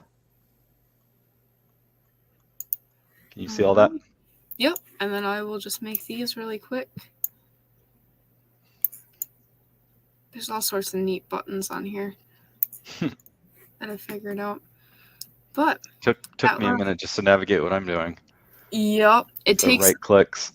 Yep, and then like all the little features, and once you get the hang of it, though, it works really well for this. So on to any other pattern. This is the final, like, small slide before we get to the big class, and then champion quail. All right. So on this, I was very surprised to see 2 entries for what is either progressive pied or some modeling that is not yet named, or a very rare gene that I was only aware was in Italy and probably Europe. So very surprised to see 1 and 4th place in the show here. So, Can I ask what that Italian gene is? Because I happen to know what those two are. what the Italian gene is? Oh, No, what I the birds don't are. remember the name What? of it. Okay. Yeah, those two are, as far as I am aware, Italian quail. Or not Italian, progressive pied. Sorry, Rebecca commented. She's like, yeah, I kept the oddball bird in there. But I think we all Yeah, know that that's yours oddball at this bird point. we'll talk about later, but it wasn't going to place, but Yeah, it was so funny seeing it in there. 1 and 4 are the same exhibitor. Those are progressive pied, as Very cool. far as we are aware. So. Okay. It looks like progressive pied. It's a very good representation of that. So nice job to whoever entered the progressive pied. They are American birds, so that is not an international entry for everyone curious about that. Which is, I mean, I know it was an American show, but a little surprising still that progressive pied is that pied. So very nice looking birds. I tried to breed just on structure nonetheless. I don't know how much that biased me, full disclosure, but the one that I placed first, that progressive pied bird just looks great. I know the bird is small, but the posture is great. The legs look like they set straight into the hip bones. So whoever's breeding those looks like they're doing an excellent job. It's really exciting to see somebody doing that well with something that rare and something that new. So props to whoever entered the progressive pied. Great looking bird. The calico, also a very nice looking bird. It looks so the only thing I would fault in this bird, the back is a little more rounded than what I would want to see, but it looks like it actually levels out by the time it gets to the tail. So the tail sticks out at the right angle. So not a huge fault. That's really the only thing I saw in this bird. Calicos, at least the ones that I'm aware of, are all fairly small birds. So it's not shocking to see the legs set a little bit close together. What's nice is to see that the legs are set straight, it appears, on this bird. So good hip structure. It could very well turn into a great laying line or dual purpose line as you get the size up. But yeah, great type on that bird. Same thing on the 3rd place bird. This is a little heavier bird, but very good posture on this bird. Looks like good leg and hip structure. I was just a little bit impressed with this bird given the nice length on the body, how well the bird stands, and how nice it looks. So very good entries on the any other pattern category. The next progressive pied doesn't surprise me at all. It's the same breeder. It's another very nice bird. I like the plumage on this one even more, but I didn't like the hip structure quite as much as the one that placed first, but they're both very nice birds. Very well-rounded, good posture, overall nice looking birds. And then, is this another progressive pied that was number 5? Is that the same breeder? Yes. Wow. Another progressive pied. And then Rebecca wanted to see a close-up of the first one. She mentioned it was Bonino Italian pied. some Italian word, Bunino pied. So that is the first place bird for everyone looking. So it's not progressive pied. No, that is she is answering my question about what was the name of the Italian gene. This is okay. Progressive pied. These are not Rebecca's birds. If it makes any difference. But go ahead. The 4th one looks more like the other pied gene, but there's some overlap in the phenotypes, obviously. So, okay. Yeah, the 5th one looks really nice. I like the I don't like the posture quite as much as the fourth place, or the head shape. It looks like a very, very short beak. Um, a beak can be too short and become weak and ineffective. Usually you want to try to breed the beak to be as short as possible. Um, I wouldn't go any shorter than what you've got on this bird under fifth, but it's a very neat beak. You're not having the problem that most people have, which is long overgrown beaks. And then good posture. The legs look like they sit in close to the body but straight and into the hips well. So just another really good bird. Um, so yeah, whoever's breeding those is doing a bang up job, kind of like the blue EBs, uh, with 3 placing here out of the 5 birds. As far as the other ones go, this looks like another blue EB and on the far left in the second row. Um, it's hard to tell because it's not on a flat surface, but it appears the legs go inward into the hip bones really far on this bird. If it's a male, that may not be an issue for this particular bird, but you definitely don't want to perpetuate that into the females in that bird's line, or if this is a hen, that could be problematic for egg laying. The shape of the bird looks really great. The back is sloped perfectly, nice angle on the breast and stomach and tail, and the head and beak look nice. The next bird looks like it's not the best angle for a picture to judge off of, so I couldn't quite tell on posture. It looks like it's stooped way down. And then as a result of that, possibly the curvature on the spine was hard to judge as well. So this one, I think we just need different pictures to really tell how good that bird is. The next one that says Andalusian,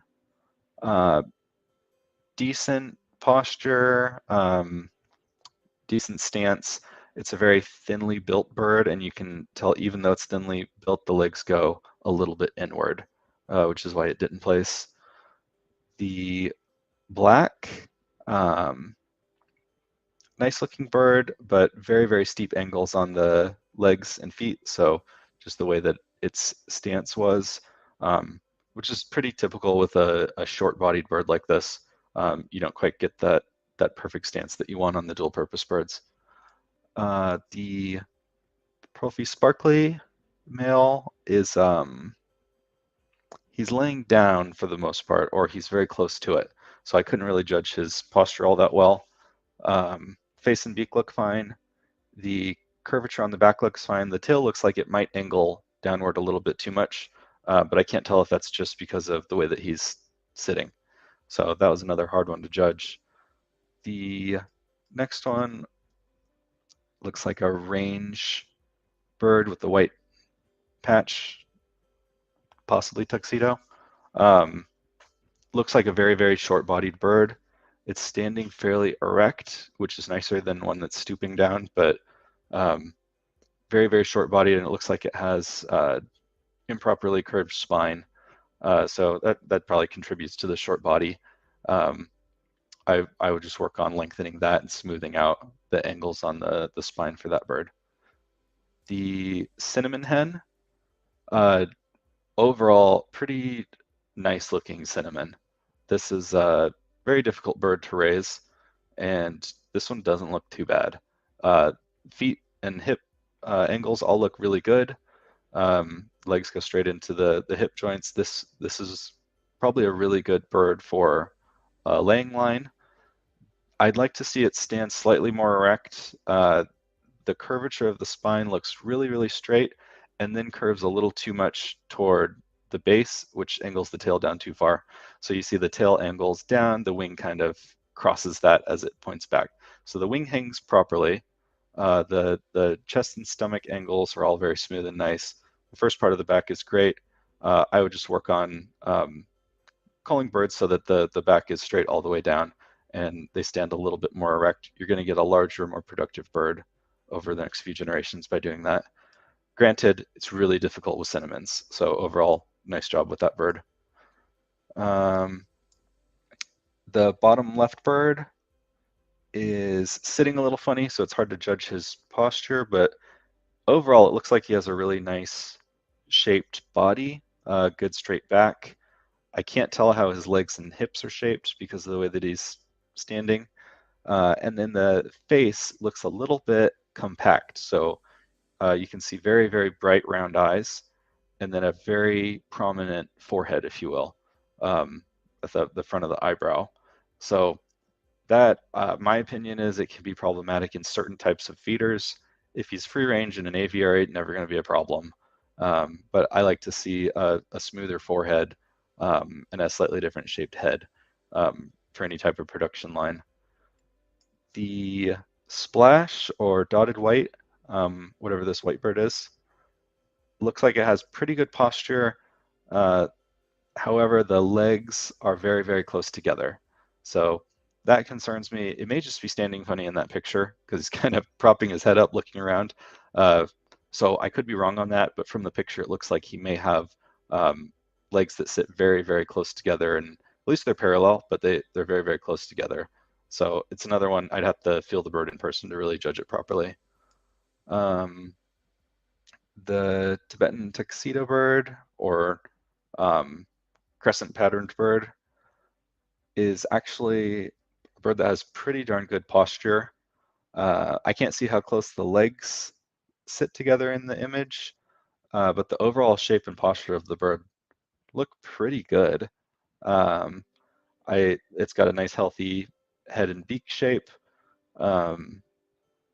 Really no major faults with this bird. Just a couple things that I can't quite see to judge perfectly. And then the Andalusian Sparkly has a nice long body, but definitely an odd posture where it kind of looks like it's leaning forward. And I think that's attributable to curvature of the spine and keel. So here it looks like the keel drops and then goes back flat.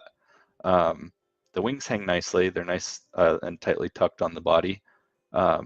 So it's really, I think, just spine and keel shape that's contributing to this bird's posture. I won't necessarily critique the last bird for structure. I think we all know there's some issues with this bird. And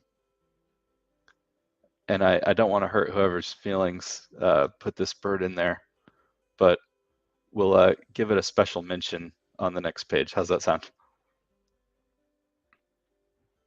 Works for me.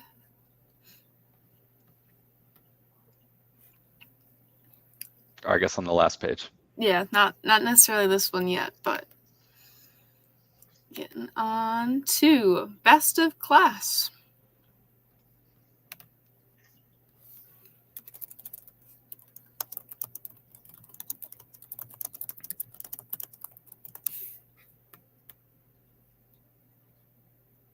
You ready? Yep, we should be on best of class. Okay, great. So the Dilute Sparkly, I thought was just a phenomenal looking bird, a very well-rounded bird, and a bird that didn't have any major faults of any type that I could see. I was very impressed with that bird. So props to whoever's raising that, and reserve for the progressive pied, whoever's raising the progressive pieds. I think you had 3 birds place in that category, and I think the reserve was well deserved. So great job, both of you. All right, and then on to the moment everyone has been waiting for. Champion birds, as well as honorable mentions. All right.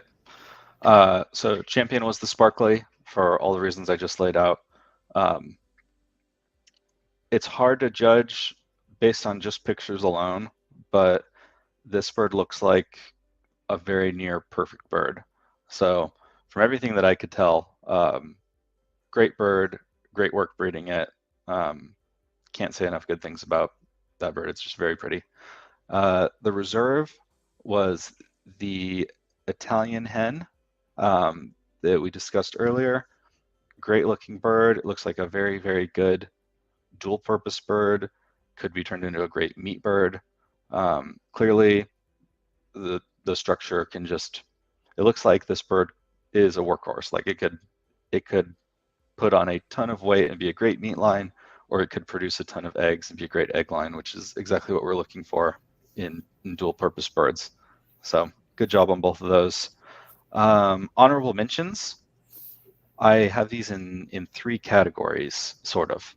So these first three birds, I was joking with Bree that it's almost like it's a photography contest rather than a show. It's so difficult to judge based on pictures. I wish that I could have felt these birds over and judged them based on their actual type and structure and size and robustness and seen them walk around and whatnot, because it's possible any of these three birds, the pearl fee, the splash, or the falb here, it's possible they're the best bird and should have won the show. But I didn't quite have enough information from the pictures to be able to tell for sure that they were better than the other bird. There were just a few things where the falb, if I could see it straight on from side to side, I think I could have been able to learn a little bit more about it. The pearl fee, I couldn't quite tell if the spine was the perfect shape that I want or if that's plumage blowing around in the wind. And then with the splash, I couldn't judge the leg angle and hip structure, or it may have taken first place if I could see that and it looked like it was all ideal. So any of those three birds look like they had the potential to be the champion in the show, but I didn't quite have the information to put them where I really wanted to. So that's why they're honorable mentions. The next category, the progressive pied, the cinnamon, and the baldy are in there just as props for raising something really rare or really difficult to raise. The downless bird, I don't think has any commercial potential, but it's interesting to study nonetheless. The cinnamons I know are very difficult to raise, and raising one that looks this good is much more difficult than raising a jumbo brown that looks this good. So keep working with those. I'm really happy to see cinnamon popping up in the shows. It was a lot of work getting cinnamon established and in the US. So I was very happy to see a cinnamon in the show, especially one that looked that good. And then same with the progressive pied. It's not something that a lot of people are working with. It's not something a lot of people even know about. So really cool to see progressive pied in the show, especially progressive pied that looked that good. And then other honorable mentions, the blue EB, I think won 5 out of the 5 placements in that category, and for good reason. I judged them all blind, so I think the only bird I recognized was the downless. I know that's Rebecca's bird, Yep. but I don't think I recognized any of the other birds. I recognize some lineages, like I could tell you this one has German lineage, this is American lineage, that kind of thing. But I didn't know who any of the other breeders were, and I didn't look up images so that I could judge them blind. But the blue EB really impressed me. I think whoever's working on that is doing a really great job. And if any of you have questions about what you're doing with specific projects or certain goals, feel more than free to reach out. I'm happy to discuss all this stuff with you. Same thing with these Manchurian birds. I was just particularly impressed with how some of these looked. The amber is just a really nicely structured bird. It's very pretty. It's just kind of a showstopper. The way the smooth plumage works and the structure of the overall bird, I think, is just really beautiful. And then whoever is raising the golden Manchurians with this rich plumage, I would have loved to judge these two birds in person as well, just to see what the size on these looks like. If they're, I can't tell from the image if they're a short-bodied average-sized bird or if they're just a ginormous bird that has perfect structure and a ton of weight on them. If it's the latter, then either of these could have been the winner tonight. And so, that's the downside of it being a virtual show. I can only go off of the picture, but these look like they may be very impressive jumbo golden Manchurians, and there's not very many people raising birds like that. So I hope that's what you're up to and that you keep going with them because they look really great. We do have questions. Go for it. The first one, Fiesta Cranberry would like to know if that middle one is actually a quail. I don't think you've seen that bird in person, but Rebecca has, and I've been assured that that is a quail. I don't know if it made it to maturity or not, but it is.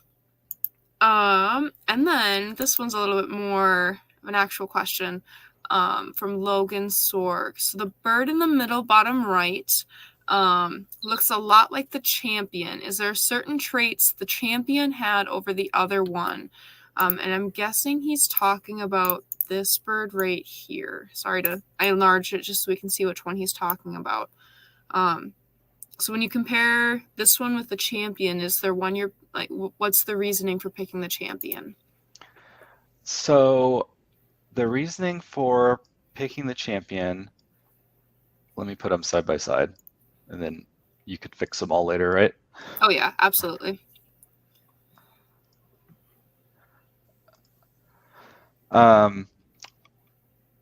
The stance is slightly different.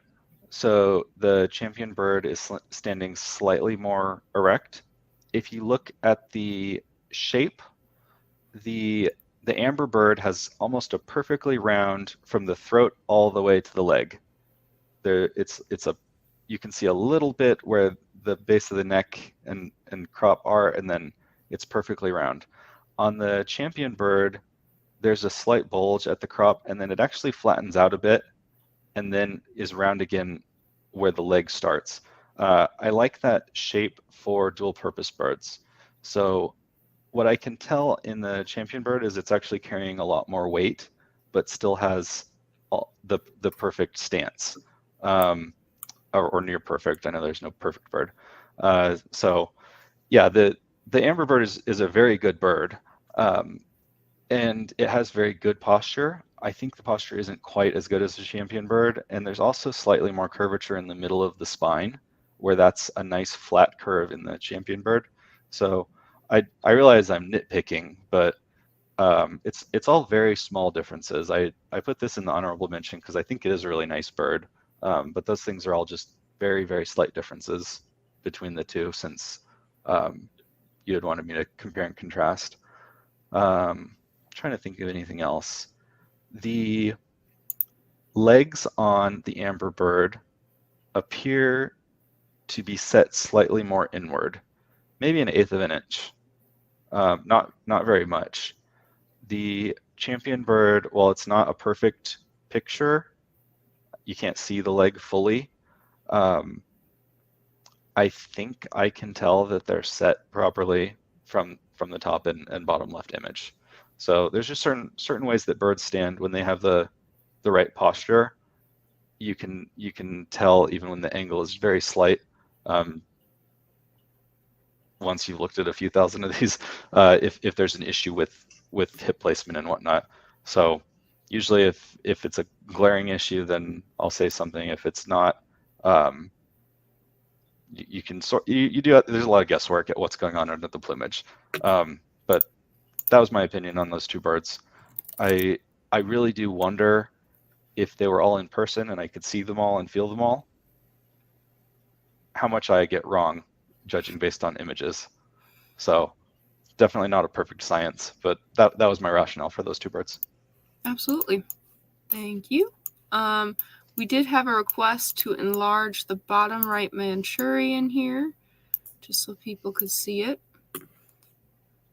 And then this is the second Manchurian he was talking about. So these were the pair. And I'll let you get some time there to pause it if you want and come back. And those were both from the same exhibitor. What other? If you have any other questions, now is the time to ask. Otherwise, I will start going through names. So let's start from the very beginning and work our way all the way through. I would say I could jump frames, but I don't remember off the top of my head what frame we started on. I think it was in right here. Okay. So for our plain pharaoh cock, the best bird here is from Rebecca Lynch, and I'm just doing top birds.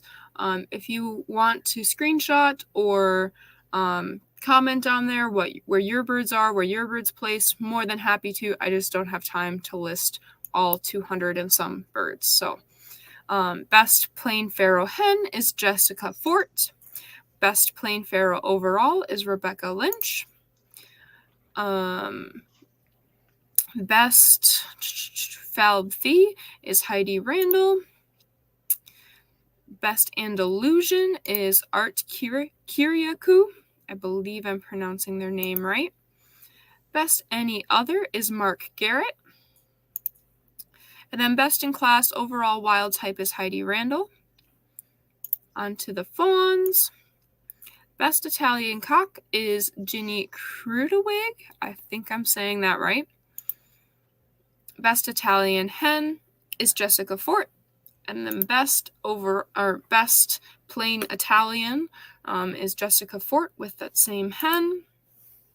The best Manchurian is Michaela Fitzpatrick, and both her first and second made it to honorable mention.